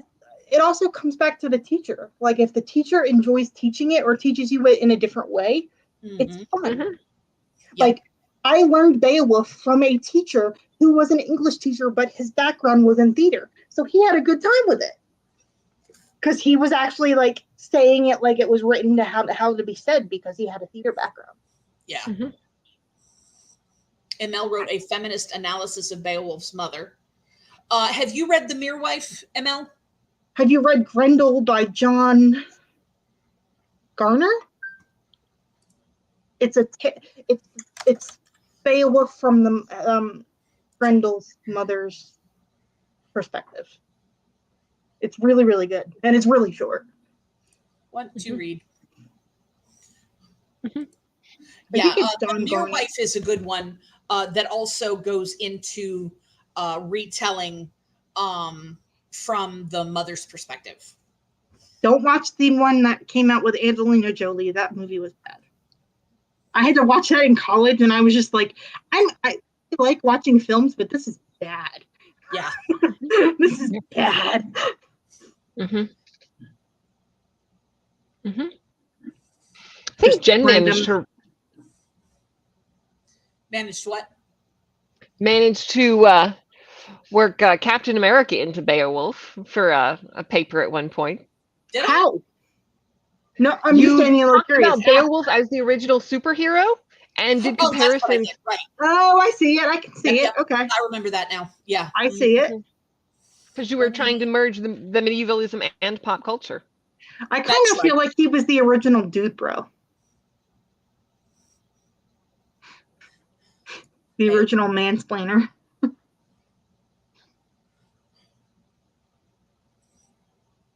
Hate Beowulf will not be seeking out any more Beowulf. Sorry, not sorry. There's a translation of Beowulf by, I can't remember the translator's name, but it's by a woman, and she puts it in modern vernacular, which is interesting. It didn't work for me because I'm so used to it in like the old English spiel. Mm-hmm. But like I see how someone who had a hard time learning it back when I had to learn it in slightly old English and putting it in like modern terminology, like they throw yo in there, like it's very like modern to like our age group. It's just like, this is weird. I understand why, but this is weird. But if it helps someone understand it, go for it. Like if it helps someone actually like it, and go for it. What you looking at, Jen? I'm looking at that paper. Oh. I still have my capstone paper from college on this. Yeah, computer. I had to find it. It's in my Dropbox. Yeah, I will never get rid of that. It was a 15-page paper that I did on Jane Austen and how her irony still holds up to this. That's cool. Yeah, because if you look at it, like so many modern-esque movies are based off of her books. Clueless is Emma. Mm-hmm. Bridget Jones' Diary is a modern retelling of Pride and Prejudice. Like, I was just like how her humor still holds up. I hate Beowulf. Oh, I don't know why I loved it, but I think that's why, because I had a teacher who just really loved teaching that specific text. Mm-hmm. Like even though he was a strange professor, he was strange, but you could tell how much he loved it when he was talking about it to you, and it was just like, you're making this make sense to my brain that can't seem to make this make sense. Right. A good teacher can make or break. Yes. and more the latter than the former. That's why I think I don't like a lot of books that we had to read when we were in school. Yeah. I'm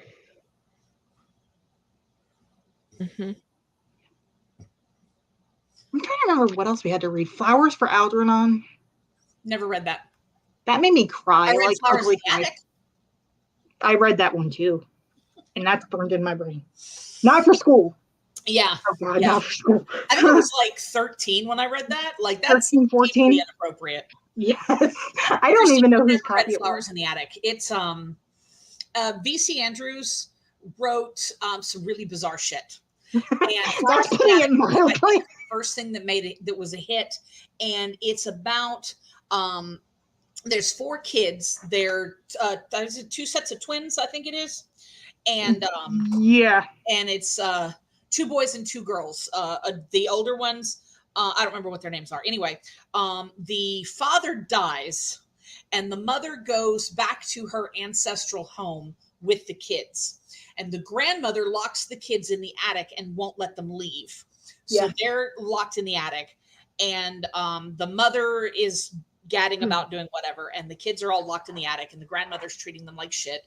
And they have to be totally them. Nobody can know that they're there. And, you know, things like that. And then there's the incest. And there's the incest, and then the 2 younger kids die, or at least one of the younger kids dies, and they hide his body in the wall because nobody can know that. Yeah, and hey, princess. And then found out the reason the kids died was the donuts were getting like laced with arsenic. Yeah, they were poisoning the donuts. Yeah, and it's V.C. Andrews wrote really fucked up shit.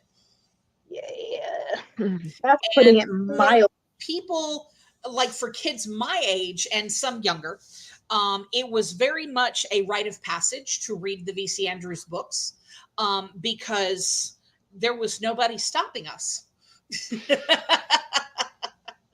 They had them in the library at school. There's so many books that they had at my school library that I'm like, how did you have this in a school library? Yeah.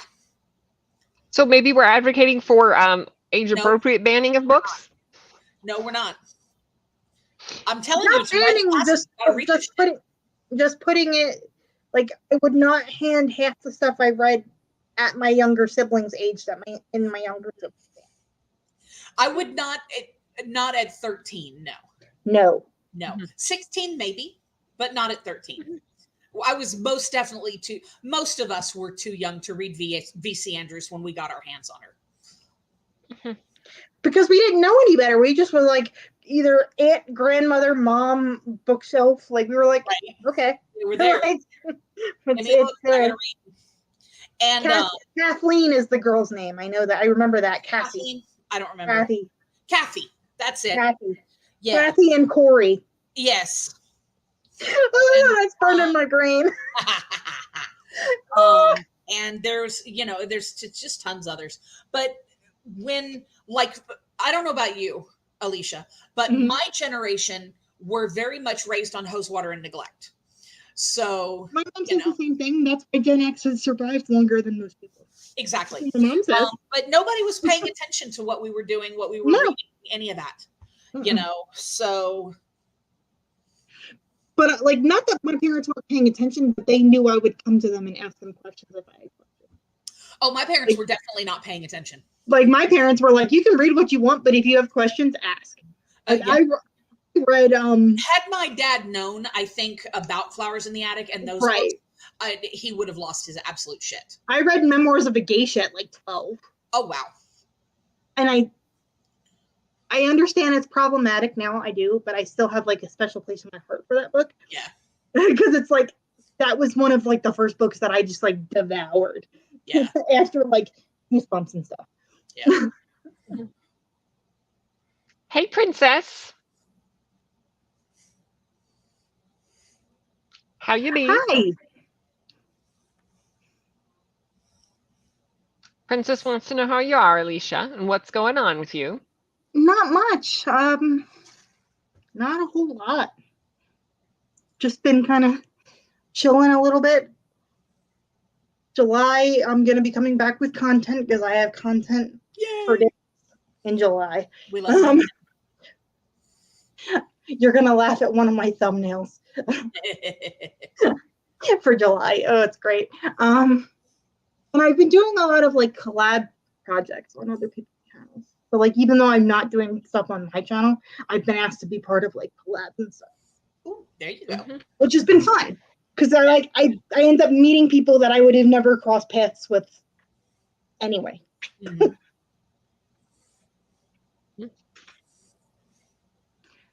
Yeah, it's gonna be, because it's Jane Austen July, so it's gonna be a lot of Jane Austen stuff. There you go. And at some point this summer, I'm gonna have a discussion on this book on my channel by Ted Williams. It's book 2 in the Memory, Sorrow, and Thorn trilogy, because I got asked to be part of a group, and we're kind of rotating who does what book club meeting on whose channel. Okay, cool. So, yeah, just kind of going with the flow. I'm not putting myself on a schedule. I'm just like, if I want to make content, I'm going to make content. If I don't, it's cool. Exactly. Of the Memory, Sorrow, and Thorn trilogy, the Dragonbone Chair. Ah, yes. Which was the first 5-star I gave this year. That book. Okay, very good. Very long, Yeah, but we amazing. like amazing. I mean, if you're going to read a long book, it better be amazing. You'd hate to waste all that time on something that's terrible. Yeah. Jen won't want to hear my thoughts, because the first thing I said on the Dragonbone Chair discussion is it gives me Lord of the Rings vibes, but I like it better than Lord of the Rings. Stop talking. I don't Stop hate talking Lord of the Rings. I just like it better. I do need to reread it though. Hang on, my boss is calling. You two entertain yourselves. Yeah, this is book 2, and it's chunky. Chunk. Book 3. I'm on chapter book 3 is massive. Thank goodness, because I think this is. Book 3 have to come out in 2 parts. Yeah, I have it in 2 because it's 1,300 pages. Yeah. It's huge. But his writing I'm not going to lie to you, it's thick, but his writing is just so easy to read. Yeah. And he doesn't dumb things down. Yeah. I read the series many years ago. My brother bought it, and I borrowed it from him. If you're curious, because he even though the trilogy ends, he continues in the world. Mm-hmm. The last book in the series is coming out in November. Ooh. So it'll be book 7, but it's a trilogy and then quadrilogy, 4 books? What's it called? Something like that. Something. So like they're in the same world, so like you occasionally see some of the same characters from like the Dragonbone Chair and stuff. Cool. Yes, Princess, I would recommend. Yes. And if you want the audio is fantastic as well. If you want to listen to the audio. They're long, but they're worth it. Yeah, very long. But I read them a lot faster than some of these like 300-page books. For some reason. My reading is just changing. Like what I used to read, I don't as much anymore, and now I'm just kind of just going with the flow. Oh, we lost her. She'll be back. It's fantastic. But because I purposely bought them like this. The UK version has bigger printing, so that's why it's a little bit longer. Yeah. But the original printing in the US is really small, and my eyeballs can't take it. But yeah, and I'm trying to see if I can get a hold of Tad Williams for a possible discussion. Because I have his email.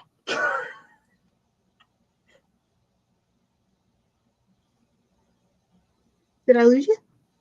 No, I'm here.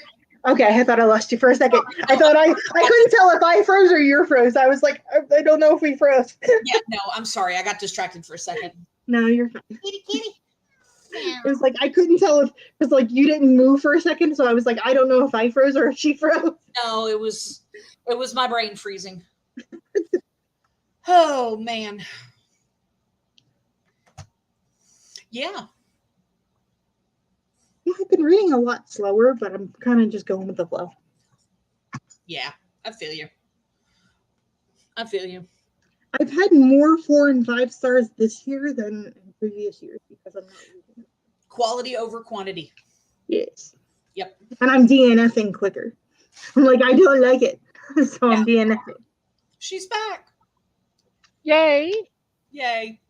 Yeah, it booted me, and when I came back, you guys were gone, and it said that you needed to reconnect your cams for me to add you back into the stream, and I was like, and then it booted me again. When I came back, here you were. And here we are. We're here. Yep. So We are here. Yep. Should we at some point do a actual sprint? I was thinking we probably should at least do one. Should we do a 45? I think that sounds good. Sounds good. I think that sounds Each excellent. chapter on audio is like an hour long of this. Oh, wow. They're like Oh my. There's only 28 chapters in this thing. Those are some long chapters. Like there's only 28 chapters in this thing. The first book was longer.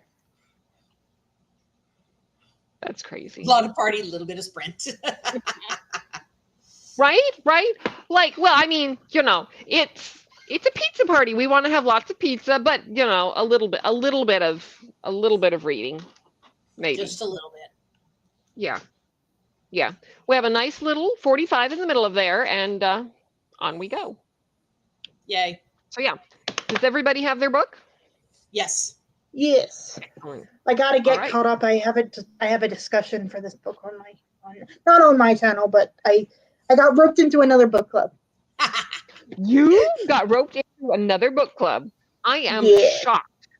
I know, right? No. All right. Have fun with that. I will see y'all in 45 minutes. Yay. Happy reading.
Well, hello. We are back. How did everybody do? Not so much, but yeah. Okay. Bye, ML. Bye, ML. Bye. I got a chapter and a half read. Well done. Excellent, excellent. I did not get very far. I got a work vendor request thing, so funsies. Have fun with your book nerd meetup. Book Those nerds. are the best meetups, usually. Hmm? Those are the best meetups, usually. Right? Yes. Hmm. We find our people and then we do this in person. Yes. Hmm. Usually over some really good food. Preferably, yes. Preferably Yes. Indian food in my case. I can work with that. I can work with that. Hmm. Yeah, I can do Indian food. We have a good shawarma place here, but it's never open on Sunday, which is the day Oh, we I haven't usually had go out. shawarma in forever. I have found a recipe to make passable shawarma, but it's not the same as properly slow roasted. I used to get So, halal all the time because in Philly they have a ton of halal trucks, and you used to mhm. get the chicken or the lamb with rice and the white sauce. I don't even know what's in the white sauce, but it's delicious. Is that the tzatziki? That's the texture it gives me. So like I'm assuming that it's something like it, but it's got a little Okay. bit like more spice in it, but it's really, really good. Okay. Okay. You could put it on a shoe and I would eat the shoe. And I haven't All found it right. since I moved here, so Boo. We want the yeah. good stuff. Hmm. That and good tacos. I miss good tacos. Well, if you end up coming to California with your dad, my husband has Give me appropriately all judged. the tacos. Yes, All the yes. tacos. There is a good place like 10 minutes from my house that has passed my husband's approval. And if it That's passes important. my husband's approval, yeah, it will not have difficulty passing the rest of our approval. Yeah, I've become very picky growing up. My aunt's Puerto Rican, so like Hmm. with certain foods, I'm very picky because I know how it's supposed to taste. Right, right. Like I've had Yeah. everything Let's homemade, so I'm like that doesn't taste right. exactly, exactly. That's exactly how Caleb is. You know, he grew up spending summers in Mexico with his grandparents. So, Yeah, you know, that's like someone giving me a store-bought meatball. I will throw it at your face. Look, yeah, I'm yeah. meatballs are meatballs. I'm just, I mean, you can be persnickety if you want about it, but if I'm somebody just handed me a meatball, I'm gonna put some Parmesan on it and eat that son bitch. There are meatballs Asiago that are cheese better is than better. others. Well, Yeah, sure, but any homemade meatball is meatballs better are than, better. well, or not any meatball, but most meatballs are better than no meatballs. The ones that really Said. bug me are when people just use one type of meat for the meatball because it's Hmm. super like dry, and I'm just like, you need something else to give it more fat. Yeah. That's why I usually do beef, veal, and pork.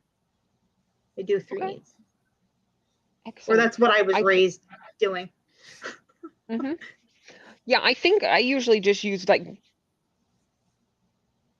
beef and beef and pork sausage. I don't think I've tried Yeah. veal in it, but that sounds good. Well, it's hard to get veal here, so I make do with like just the pork and the beef. But Hmm. you need something with a little fat to hold it all together. Right, right. That makes sense. Because if it's just beef, it won't stay together.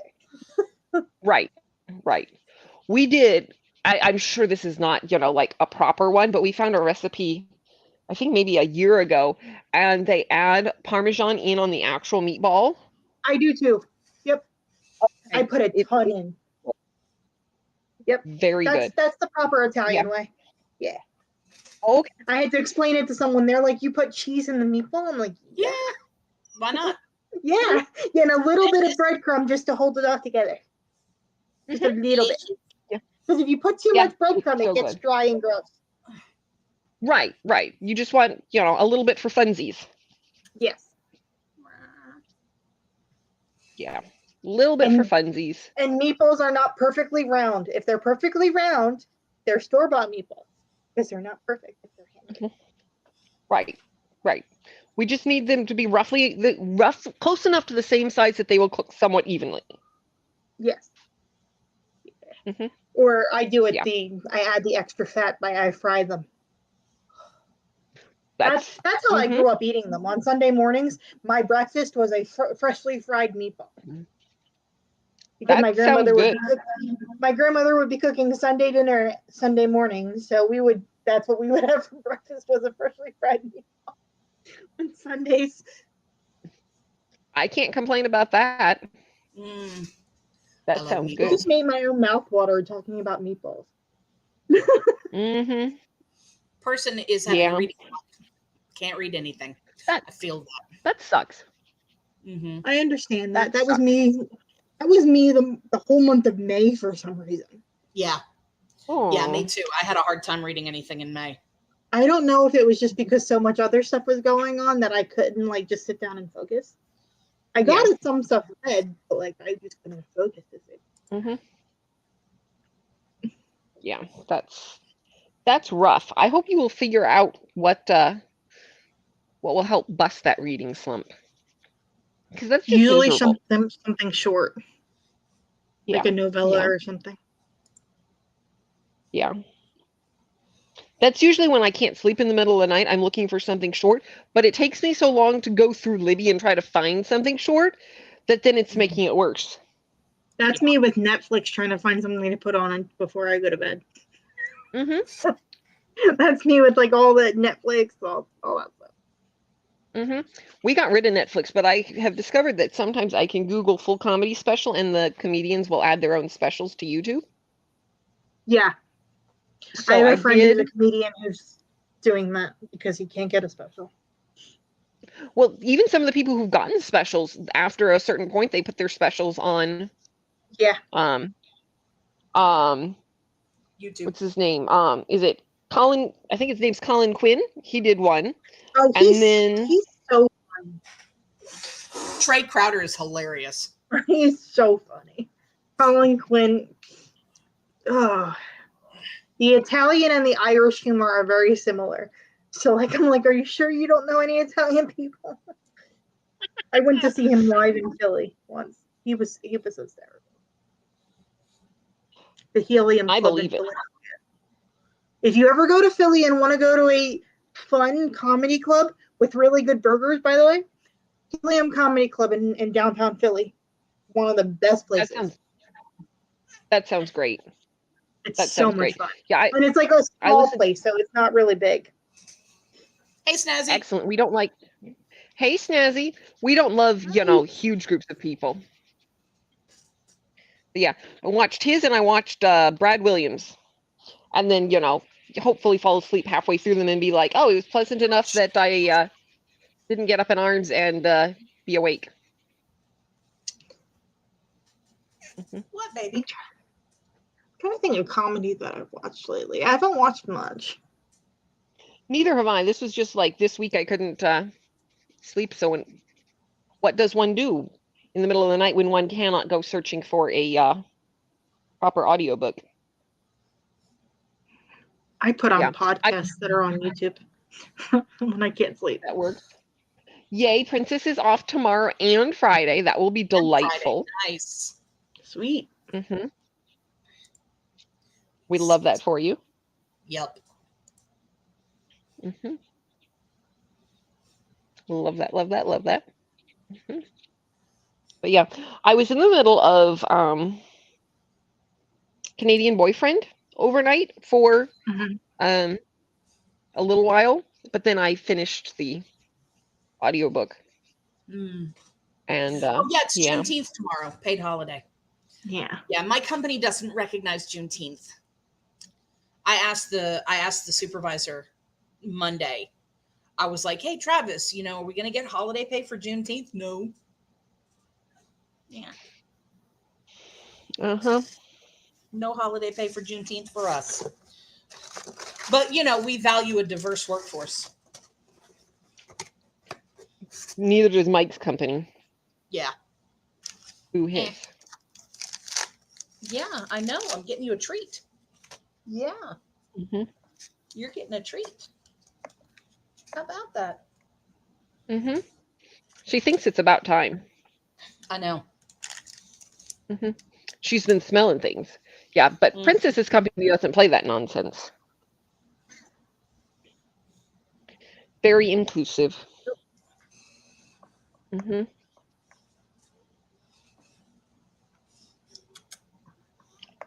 Well, I guess that's something they've got going for them.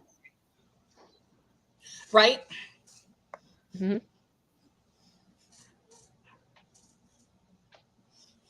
I don't have many great things to say about that company, but, you know, that's something. At least that. Mm-hmm. Yeah.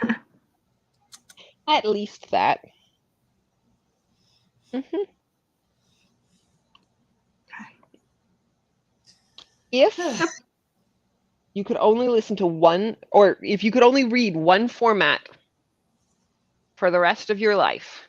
Ebooks. Ebooks? Yep. Audiobooks? Or physical?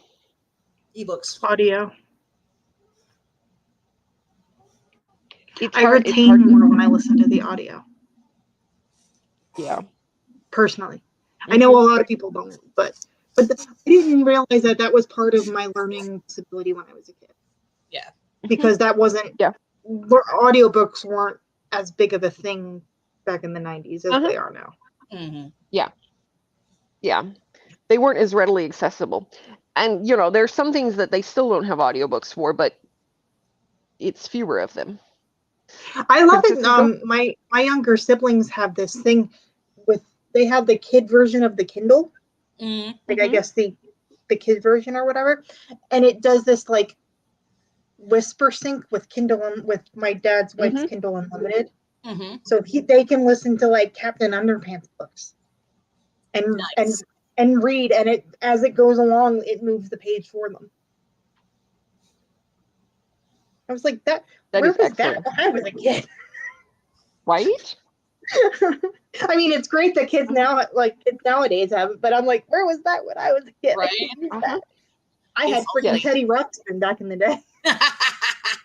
I love my Teddy Ruxpin. I don't know what happened to him, but I loved him. That's funny. Even though I look at it now and I'm like, that's terrifying. Why was I okay with it? And you wonder why I'm scared shitless of dolls now. Right. I can't do it. Dolls scare the Teddy crap Ruxpin out of and me. the Furby. When I was 12 years old in 2002, my Furby started talking at 3 a.m. and I threw it out the window. They do that. I was like, no. Like, literally nothing was on. My whole entire room was dark. And all you hear is, wah! And I'm like, no. And I opened because we lived on a one-story house. So I opened my window and I chucked it out into the middle of the street. Oh, it scared that. But like, I must have been having a bad dream or something. It scared the living daylights out of me. I thought I was going to die or someone was in my bedroom. That's terrible. That's terrible. I'm not happy that those are coming back. Those are nightmare fuel. Yeah. Yeah. I sent a teddy bear for Christmas one year to my best friend's boyfriend's son. He was like 2 at the time. And apparently he would go sleep with that thing. But occasionally, it was one of those Build-A-Bears and you could put something, you know, nice in the paw. The talky thing in it, yeah. Yes. Apparently, occasionally he would roll over in the middle of the night. And then suddenly there would be a voice in the apartment. Right. No. I think it's really sweet for like when someone's parent passes away and like they have the last voicemail that they left them or something. I think that's really sweet.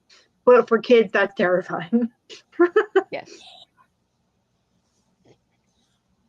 Mm-hmm. Princess, I don't know how you would get involved in something like that. I don't know. I'm sure there has to be a program or 2 or 100 in existence. It might be a program depending on the, like, it might be different programs depending on the state you're in. Yeah. Because when it comes to disability stuff, there's not just like a flat, this is how it goes in the United States. Like it depends on your state. Yeah. Yeah. There are, like, just glancing at Google, I found a couple of projects, but I'm not sure that they're what she's looking for. Yeah. And the question becomes how much of it is. Yeah. Yeah. There should be. Unfortunately, the way is lots and lots of money. Yeah. And a lot of it is volunteer work too. Like, I don't know if anybody's heard of this organization. They're called LibriVox. LibriVox, all one word. And I feel like I've heard of them. It's done through a lot of library programs where volunteers come in and read things that there aren't audiobooks for. Oh. And it's all volunteer based. So it's not like volunteers read and record chapters of books in the public domain in the USA and make them available for free on the internet. Practically, this means we record books published 95 full years ago or longer. All our recordings are also donated into the public domain. A lot of that's how I started listening to audiobooks, was through my library, through that program in my town that I grew up. Interesting.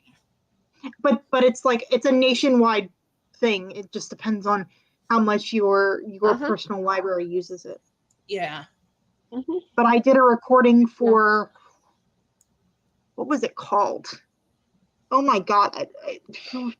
I can see the cover, and it has to do with time. Oh my goodness. And it's a children's book. My God. You're not thinking of a clock with the dog with the clock in its wall. Yeah, oh no. That one. No, I think you're thinking of the Phantom Tollbooth. That one, because the one that I read had the blue cover. I had to read that. I read that for kids. Yeah. Yeah. And I never read that as a kid, and it's so cute. Yeah, I love the Phantom Tollbooth. It's so cute. Yep. Princess says she doesn't mind volunteering time or money. After the wedding, I'm thinking of putting money a month towards this. I think it's a need. And for it to be so heavy on me, I have to do something. There you go. There you go. And it's just, you have to see what programs your personal library supports. A lot of them you support LibriVox because it makes it public domain. That's how I listen to a lot of the classics I grew up listening to. That's how I listened to The Hobbit the first time I read it. Was that program. I mean, they're not the best audiobooks in the world, but it's done by volunteers for free. You can't. Sure. Yeah, I feel like the technology ought to be here, here or in a few years, where any ebook ought to be able to have a machine where it just translates sort of in real time. And I'm sure the technology would be somewhat complicated. The machines are super expensive. Yeah, but I'm feeling like it should be becoming more reasonable. Easily accessible. Yeah. Instead of specifically translating individual books, which I think is a good thing. I think it would be interesting to see if they could make that more accessible than you just plug any file in. A friend of mine is blind. The option of text to speech. Yeah. And it's cheaper because all you have to do is purchase the audiobook. Yeah. Or borrow the audiobook. I mean, it's a machine, it's AI, but well, no, I mean, even the Kindle itself, there are some Kindles that have the option of taking your text ebook and reading it out loud as text to speech without having to borrow the audio. Without having to borrow or buy the audiobook. That's how I read some of my Harlequins that you can't physically get anymore because they're so old and not in the public domain anymore. Yeah.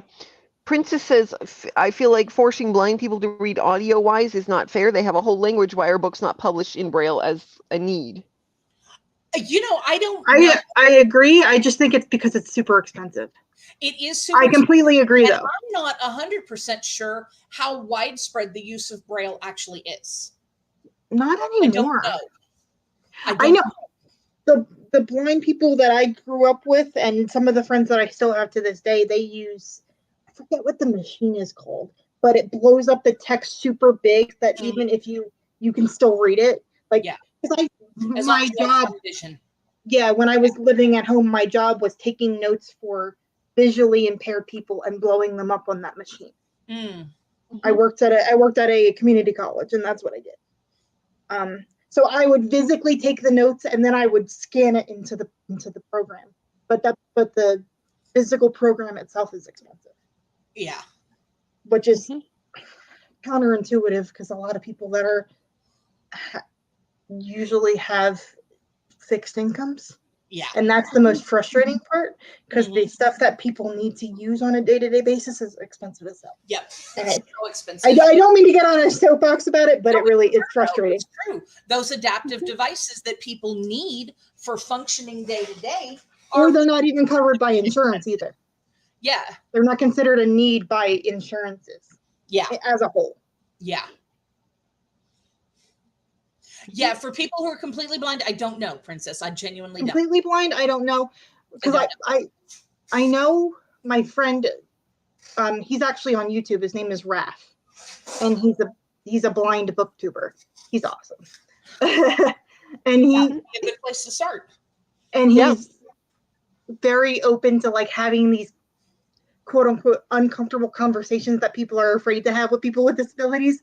Like we talk about that all the time. We're just like, it's fine. Just don't be an asshole about asking. Like, don't be a douche.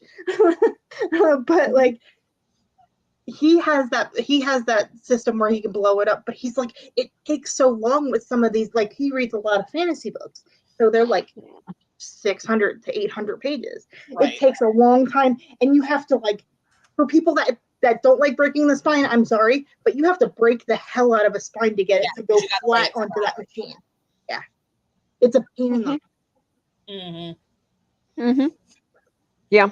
The article I was just looking at said Braille literacy has gone down with more audio resources, but I don't know if that's by choice or just availability. Yeah. No, Princess, that's absolutely something I think that you should look into. And I, if you need help, let me know. I would be interested in helping with that. And I can ask, because like Raph doesn't live in the United States, so it might be different because he lives in like Belgium. So his access might be different than what Americans have access to. Yeah. He's a music manager who loves to read, and he's been blind since he was like 12. He's so fast. He's so fascinating to talk to. He's great. He's so out there and I mean that in like the best way possible. He's gonna say some off the wall stuff, but he's hysterical. Yeah. He just makes me giggle. But it's so interesting to have those type of conversations because I've never been able to have those conversations as an adult.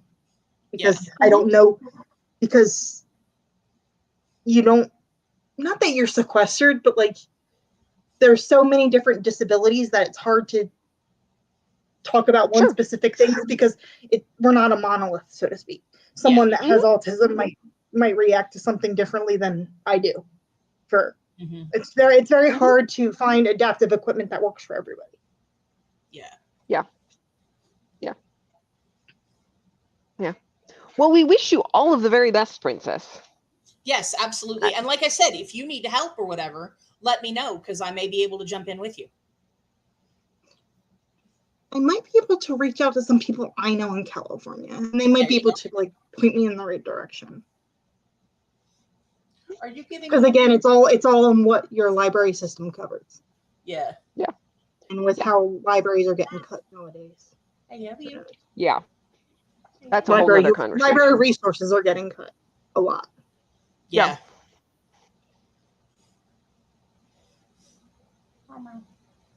Yeah.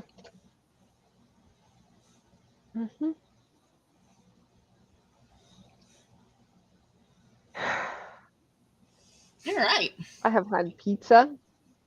Now you got the sleepies. Yeah. Right, Yep. right. Yes, now I just need a over breakfast in the morning.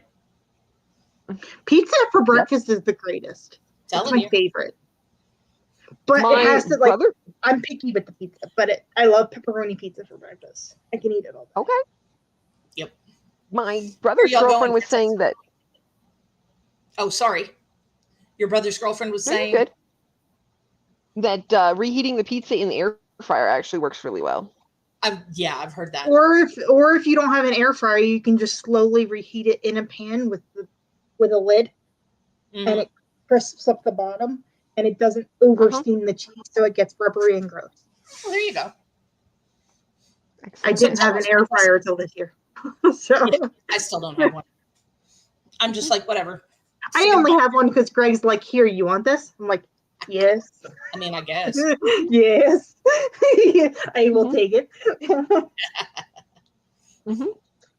There's a gaming bar out here called 8 something, but they have arcade games. Ooh, that sounds like that fun. sounds like arcade. It sounds like a Dave and Buster's, maybe. Yeah, so, yeah. Or it's not Dave and Buster's because there is a Dave and Buster's in Philly, but this is for adults only. It's called Barcade. Oh, okay. It used to be so much fun, and then it just has gone down. That sucks. Like gross stuff goes on in the bathroom, kind of. Oh yeah, no, that's no good. Like I'm just like, no, that's no good. It used to be really cool, and now it's just like nobody takes care of it. Like everything is sticky, and I'm just like, ew. Yeah, no. And this is why we can't have nice things. Exactly. Like someone, I don't know if someone rebought it or whatever, but they're not taking care of it. It's just, yeah. Like so many places I used to terrible. hang out at just anymore, and it's really sad. No food or anything, just old school arcade games. Okay. I love it. In a bar setting. Okay. All right. And Princess wants to know. Princess wants to know how living with Greg is. If y'all are happy. So far, so good. It's been like a day. We're like, yeah, we haven't killed each other yet. We haven't killed each other. We're just rearranging stuff to like fit all our stuff. That's the biggest. Yeah, it just takes. It's not hard. It just takes time because it's like you have to rearrange my stuff to make his stuff fit. And Yeah. It's all making good though. space for everybody to feel at home is yes. Yeah, it's different from coming over. It requires some finagling, but other than that, the other day he panicked about it. I'm like, it's fine, it's okay, it'll take time, it's all good, no need to panic. Breathe. Yeah. But other than that, it's been good. So when are you doing? He's here all the time anyway, so it wasn't that big of a change. Right.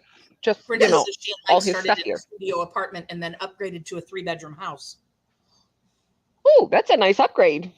Yeah. I would not want to go back to a studio apartment. I did that for 2 years. Not again. Nope. Yeah, I lived in a not fun area. Ooh, I'm back sorry. then. Yeah. Yeah, we're hoping for something bigger than a studio for the next place. It works. It's just not fun. Yeah. Exactly. We can make it work. We like each other. It's just, he's sitting, 6. It really does. Like directly on top of you. Right. He's sitting, like 6 feet away from me working on his music. And then, if he wants to, watch TV when he wakes up early in the morning, if I'm still sleeping, he's got to use his headphones or whatever. Right. That was the biggest problem when I lived in a studio apartment, was because the person I was roommating with had an opposite work schedule than I did, and I'm just like, I need to sleep because I go to work at 8 a.m. Like, oh yeah, like that was the toughest part. Yeah. No, like I know you don't go to work till 2, but I go to work at 8 a.m. I need to sleep. Yeah. Figuring out how to sync schedules is definitely an adventure. Yeah. That's not the fun part. No, but it beats living, an hour away from each other. Yeah. Oh yeah. Yeah. my little brother met him on video chat the other night, and so that was fun. He wasn't mean, but even though he's younger than me, he's super protective. Like he's like, Alicia, if he hurts you, I will hurt him back. That's very nice. That's very nice. All right, Bob. But he just figured out on my dad's phone how to video call me, so he video called me 3 times yesterday. Oh, that's cute. Yeah. I was like, thank you. I needed that. Like yesterday wasn't a bad day, but I was getting like homesick. So I needed my little munchkins. And they were telling me all about their school programs and all that stuff. Aw. Yeah. 45 minutes of telling me about their reading program for the summer. I was like, yeah, I got some reading kids out of the bunch. I'm here for it. Excellent. This is what we like. But it's really funny. He's reading a series that I read as a kid and loved. The Magical Treehouse series. Yeah. Heard of them, never read them. He's reading my old copies, and I'm like, you still have those? Like, I didn't know you still had those, but go ahead. Like, I don't mind. Yeah. But now they're doing it. They're reformatting them and putting them in graphic novels. So he's been reading them. Oh, cool. Yeah. So they were taking all the old stories and reformatting them into graphic novels, which I think is awesome. Yeah. We have a bunch of old books down at the cabin, and my dad's,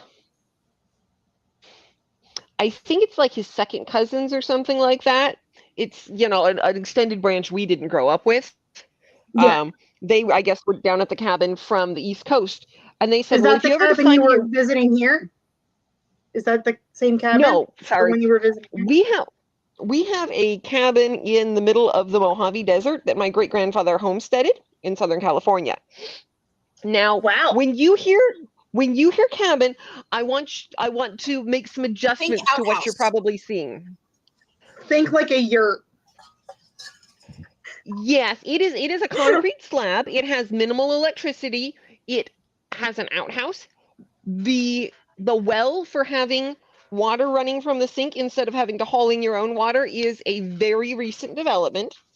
Okay. So that's a positive development. It is a positive development, but think. And they go to this place like voluntarily. Yes, but you should be thinking like my brain, like reading what's in my brain. It sounds lovely, but I'm like, no, it doesn't. Water. Don't lie. There's no fucking running water. There's no electricity. There's no bathroom. There's no the bathroom would bug me because I have a huge family. No, it doesn't sound lovely. It sounds like fucking torture. Now I need to tell you all that before we discuss the books that were, the subject here for this cabin, it is now the fanciest outhouse that I have ever heard of. They have run a little bit of a hose to the outhouse when they're there, so that there is a terracotta little sink that you can wash your hands in now, and it comes with its own bidet, which is a feature that I've never heard of in an outhouse before. A bidet in an outhouse. Okay. Let me explain. Okay. There is no chance in hell that I would ever step foot in a place like that. No. She started with the word outhouse. I was done. At that point, no. I require indoor plumbing. When I park my ass, I don't expect to have to worry about whether or not a rattlesnake is going to attach itself to me. Why do you think I don't want to go to Australia? I've seen the big spiders. I ain't going there. The big spiders that just chill. I'm like, no. We have not had any issues with rattlesnakes out there. You get a lizard in the outhouse from time to time. But honestly, fine. Snakes scare the living crap out of me. Tiny lizard. Yeah. Lizards are fine. Yeah, the biggest problem we have with the outhouse is that you really got to consider, that last trip to the outhouse before you go to bed at night, because you don't really want to have to go where that would terrify me. 3 in the morning. Hey, have a good night. Bye. Yeah, Yeah, that's a it's big no. just See, I'm 46. My bladder alerts at like 3 in the morning. I have bladder issues, so I feel you. Yeah, there is no way in hell. anyway. No. Anyway, I want to go to We a have- desert because I want to go to Egypt. I want to go to that desert and see all the pyramids. that would be cool. That would be cool. But In a anyway, hotel. we were discussing the books at this place. That was the primary concern. So there's a Okay. little bookshelf in the back bedroom that's sort of built in between the studs. It's got like 3 shelves in it. Okay. And the second cousins or whatever who were visiting from the East Coast told my dad, like, if you ever decide to get rid of these books, please let us know, don't just like toss them, kind of a thing. And my dad was like, I might be willing to get rid of some, like we didn't have plans to, but if you wanted to take some, she was like, I really want to read them to my kids. He was like, well, which ones did you have in mind? She takes pictures of like the entire shelf, which, no. if she's interested in the entire shelf, that's whatever. And so my dad checks in with me and is like, are you okay with her taking these? And I was like, I'm fine if she wants to borrow them. Taking them is If she wants to borrow them to like read them to her kids, because nobody's reading them to their kids right now. We don't have that age of child in the family right now. But like we've got old Bobbsey twins, old Hardy Boys, a 4-volume set. Back, just be aware. Yeah, that's what I'm saying. Like That's why I'm like, in college I stopped lending out books because I lent out a personal signed copy and I never got it.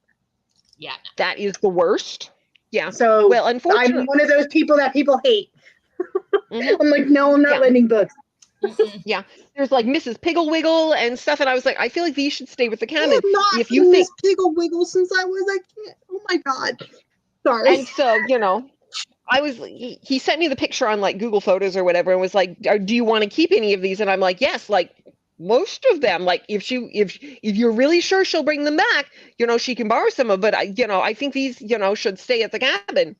Apparently, he didn't check back in on the thread until after she left. So we'll see if they get sent back. You'll never see those again. Nope. Like 1920s, 30s, 40s. You're no, not. And they fetch a lot of money on mine if they're original. I specified that some of those should stay at the cabin, but apparently he didn't check in on that before she left. Yeah, no. So you're not going to see those again. You might as well forget it. Again, that's why I'm that person people don't like, and I don't lend books. Yeah. Like I hope that the I children will buy enjoy you them. your own copy before I lend you a copy of my book. Yeah. Yeah. Yeah, I get wanting, to read those copies that you read as a kid to your kids, but also like, other kids can enjoy them at the cabin. Yeah, there's the reason that reason. those books exist at the cabin because it's a thing that, everybody sort of contributed to over the years, and it's a special collection. Future generations who go there for the afternoon should get that same privilege, is basically what I said. Like, these should stay, the rest, if she wants to borrow, so... That's why I occasionally grab kids' books gone. that I read as a kid. Like if I see them out in the wild, I grab them. Like, I don't know, maybe you might know these, Christina. I don't know if Jen will know these, but does anybody know the Richard Scarry books? Oh, hell yeah. Okay, yes. And I haven't seen them in a while, and someone's selling a crap ton of them for really cheap on eBay. And I want to buy them just because that was my childhood. Was the Richard Scarry books. Did you ever have the really big giant book of the best day ever or whatever? Yep, that's the one that's on sale for like $9, and I'm like, I kind of want to buy it because it's so buy it. You should. Yeah, I had an old copy of that forever, and anytime I would go over to babysit, it went in the babysitting bag because the kids didn't have this one, but it's fun. Yeah, and it's just like it. And the TV show is on, if anybody has access to the Tubi app, it's free. The TV show that was on in the 90s is the Richard Scarry TV show was on there. And I'm like, I remember watching these in school. And like, you can tell a lot of my siblings must have teachers like in our age range, because like, they'll be like, oh yeah, our teacher brings in like the Magic School Bus episodes. I'm like, you're being raised correctly. Yeah, exactly. I approve. Yes. That's fine. Like, you're watching the old stuff I used to watch as a kid. I'm fine with that. Yeah. There should be Richard Scarry, Mr. Rogers, Reading Rainbow, Wishbone. Wishbone needs they need to make Wishbone accessible because that's nowhere. I don't know what Yes. Wishbone is. You really? I'm 46. Okay, What Wishbone the fuck was the y'all best, watched when though. you were tiny? Wishbone the fuck y'all watched? told the important stories of, Wishbone Romeo and Pride and Prejudice. That was the first Pride and Prejudice I have ever seen was Wishbone. But, the dog would play one of the main characters in the retelling of It it. was a Jack Russell Terrier. What's the story, Wishbone? Nothing? I mean, my singing's horrible, so I'm sorry, but... What year were you born? That's not the problem there. Me? Yeah. 90. See, I was already in high school. Well, it was PBS, so I just think of Yeah, I was already in high school. I wasn't watching PBS. I was watching Star Trek. Well, no, I take it back. 1990, I was in 8th grade, but still, here again, watching Star Trek. Oh, Wishbone's great. You put that on, you're going to get a copyright strike. What's the story, Wishbone? Guess she doesn't care about a copyright strike. I'm only putting it on for like 2 seconds. You hide and watch. I'm just making reference. Mm-hmm. But that's that's what's frustrating. Like they don't give you access to like the shows we used to watch in PBS. Like you can't physically find Mr. Rogers unless you buy the DVD set for like $160. Like it just I'm like now you have to have HBO to watch Sesame Street. Well, you can get Sesame Street on PBS, but the HBO ones come out first. Yeah. So like it comes out on HBO and then like a month later it comes out on PBS, which is so weird that it's now on HBO. Yeah, because the whole point of Sesame Street was that it was conceived for kids that their parents couldn't afford cable and shit like that. Yeah, low income. And now it's, bougie kids with HBO. Yeah. Yeah. It really is. And if you want to go down memory road, I don't know if anybody has access to Disney Plus, but Disney Plus has a documentary about Jim Henson, who created Sesame Street and all that, like Fraggle Rock, all that stuff. And it was just like nostalgia city for me. Oh yeah. Because one of my favorite movies of all time is Labyrinth. Like, that's one of my top 10 favorite movies of all time because David Bowie. Like, oh yeah. like David Bowie. But it's just like, and it was a whole thing about how his whole entire family, his kids were involved in creating some of the puppets. Kermit was created from his mother's jacket. Oh wow! Like the green of Kermit was his mother's jacket. Like it's just so interesting. Oh, and he purposely was like, I wanted it to all be accessible to everybody, so I wanted it to go to all like public access. Right. Yeah, that's cool. Yeah, just the person is right. The only way to lend the book is if I have a second copy. I don't. That's why I don't lend books at all. Yes. Yeah. Exactly. It doesn't happen. Yeah. Unless I have multiple copies, because I know that copy's going to probably be trashed. Yeah. The one that really annoys me is, and I'm only going to do this for a second because it's going to bug me, but my grandmother, I love my grandmother, but she reads books like this, and I'm just like, stop, stop, please stop. And she literally bends the whole entire, I'm just like, can't. Yeah. Stop it. She needs a spiral bound book. I'm just like, please stop. Like, I know this might be controversial, but dog earing doesn't bother me. But when other people write in your books, it pisses me off. It infuriates me. Like, do not write in somebody else's book. Like, I'm fine. Like, I do it with my younger siblings where I write like a little note and like the year and the month I purchased the book.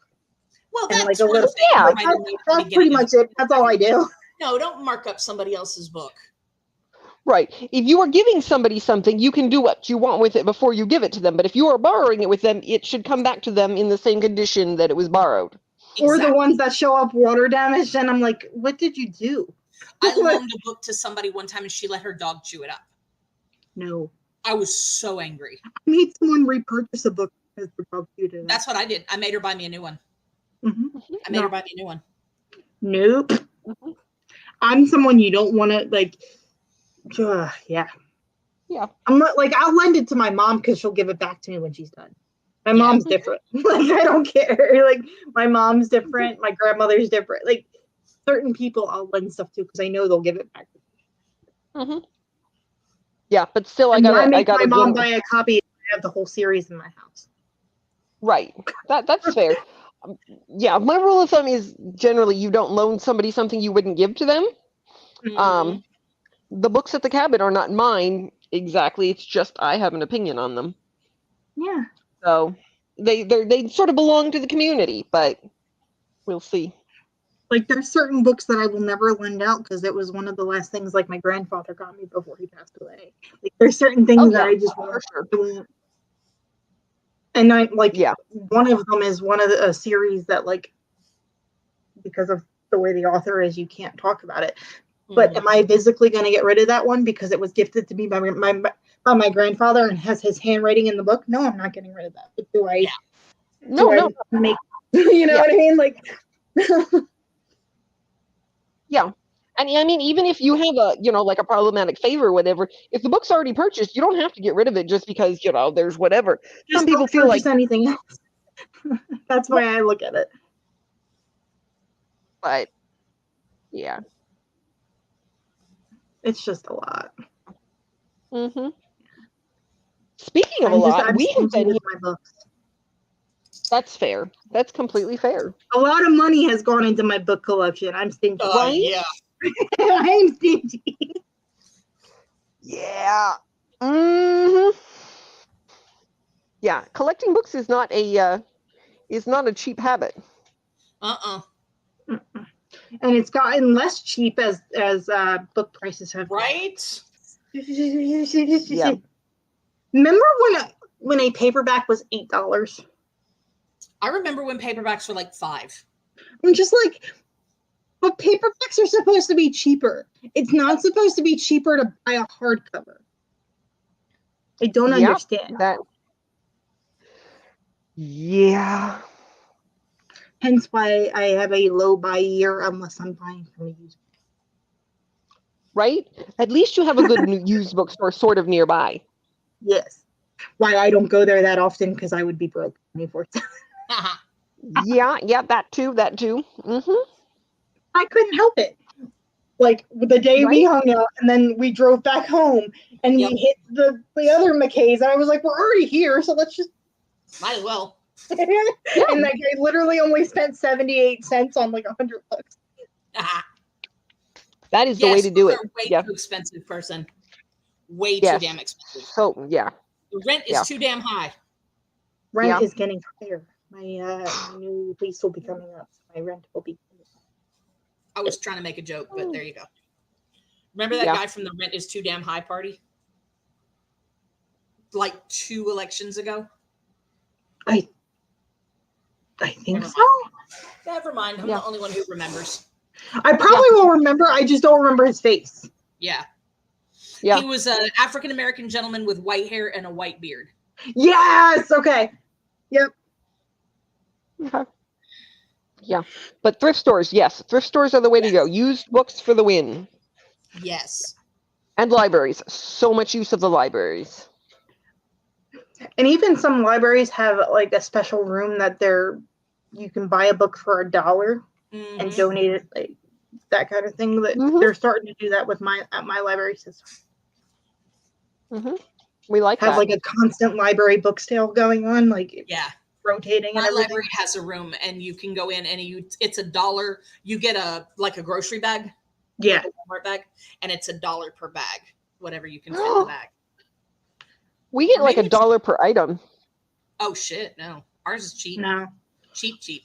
And if it's like specifically like, because 2 times a year they do the Friends of the Library big book sale twice a year. And if you come in with like the brown paper bags, it's $5 per bag, whatever you can fit. Oh, in. nice. which means a No, lot of romances. I find a lot of my romances here, which is interesting. That's good. That's good. Yeah, no, there are some of the books at the library sale that'll be like $3 or $4 if they're new enough, which is just insane. But It's still cheaper than buying Yeah. it brand new. yep, yep. The ones that bother me, and it's nothing to do with the authors, but the cozy mysteries are now like $15. I'm like, they used to be like $5 to $7. Yeah. Well, I used to be able to get my tours a regular pocket-sized paperback for like $5-6. My used bookstore sells so many of them. My local one, all like the ones from the 70s and the 80s, and I love their cheesy covers. They need to bring back the cheesy covers. They're fantastic. Some of them don't even make sense, and you're like, what is happening here?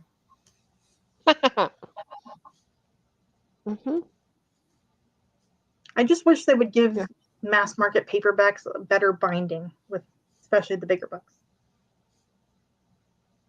That would be helpful. I suppose it's difficult to ask for both lower prices and higher quality, but that's what we want. Right.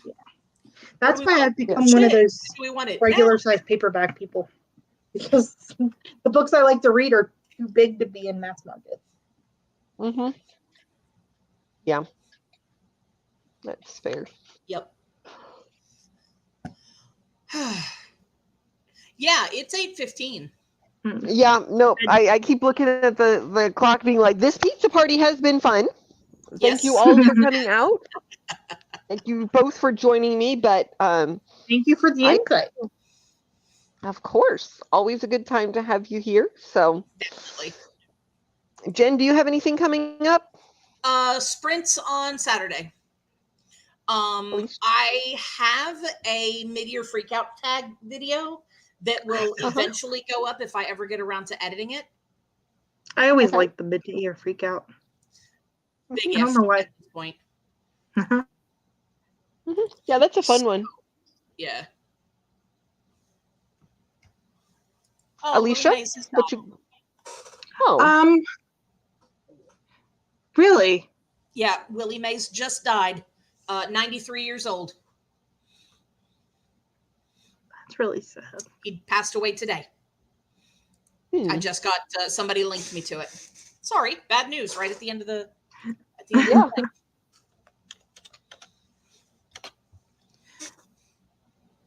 Anyway, Alicia, what do you got? No, go ahead. Sorry. No, you're fine. It's just, it was like, I don't know if I should break it and just be. Yeah, no, definitely break it. Yeah. Yes, go for it. I have a used comic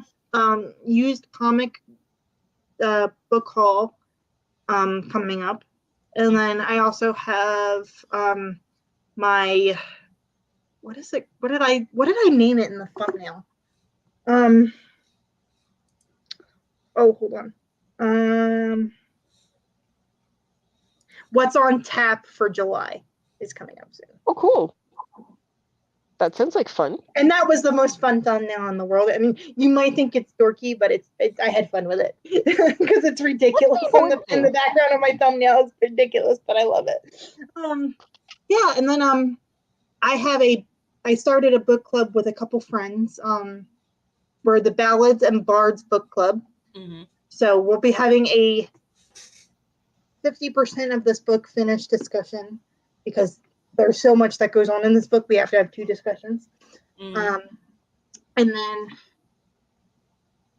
then I have a book club for my Who Picked This Book Club on the 26th of the month, where we'll be discussing these 2. These 2.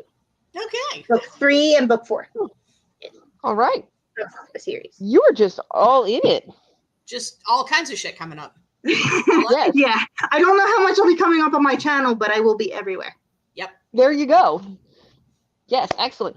I will not be here next week because I have Vacation Bible School.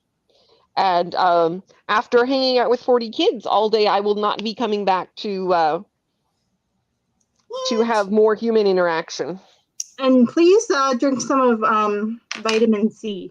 because children carry a bunch of Diseases. petri dishes. I will not be sharing publicly the story of the year that there was a large norovirus outbreak, but just know Was that it that to is a Was it the mid 2000s? Because I was in college when that happened. yes, and people did definitely bring sick children, Typical. and some teachers were not great at leading the children to the trash cans. They just sort of led them to the middle of the floor, and I'm like, trash can right there. Nope, just middle of the floor. Oh, okay, great. We're gonna clean that up then, I guess. I'm so surprised I didn't get sick because my friend accidentally threw up on me while he was trying to run to Oh, can we not? Yeah, it was bad. So anyway, New topic. thanks for joining us at this New pizza topic. party. We will not be here next week, but hopefully the week after. Stay tuned to find out if I am completely dead after Vacation Bible School. It might be 2 weeks, but anyway. Take as many vitamins as you possibly can. Right. I have a big thing of the what do they call them? They're not quite gels, but soft gels or whatever. Yes. Yeah, we will be healthy as we can. So yeah. You all have a good rest of the night. And Have a good night, everybody. We'll see you later. Bye.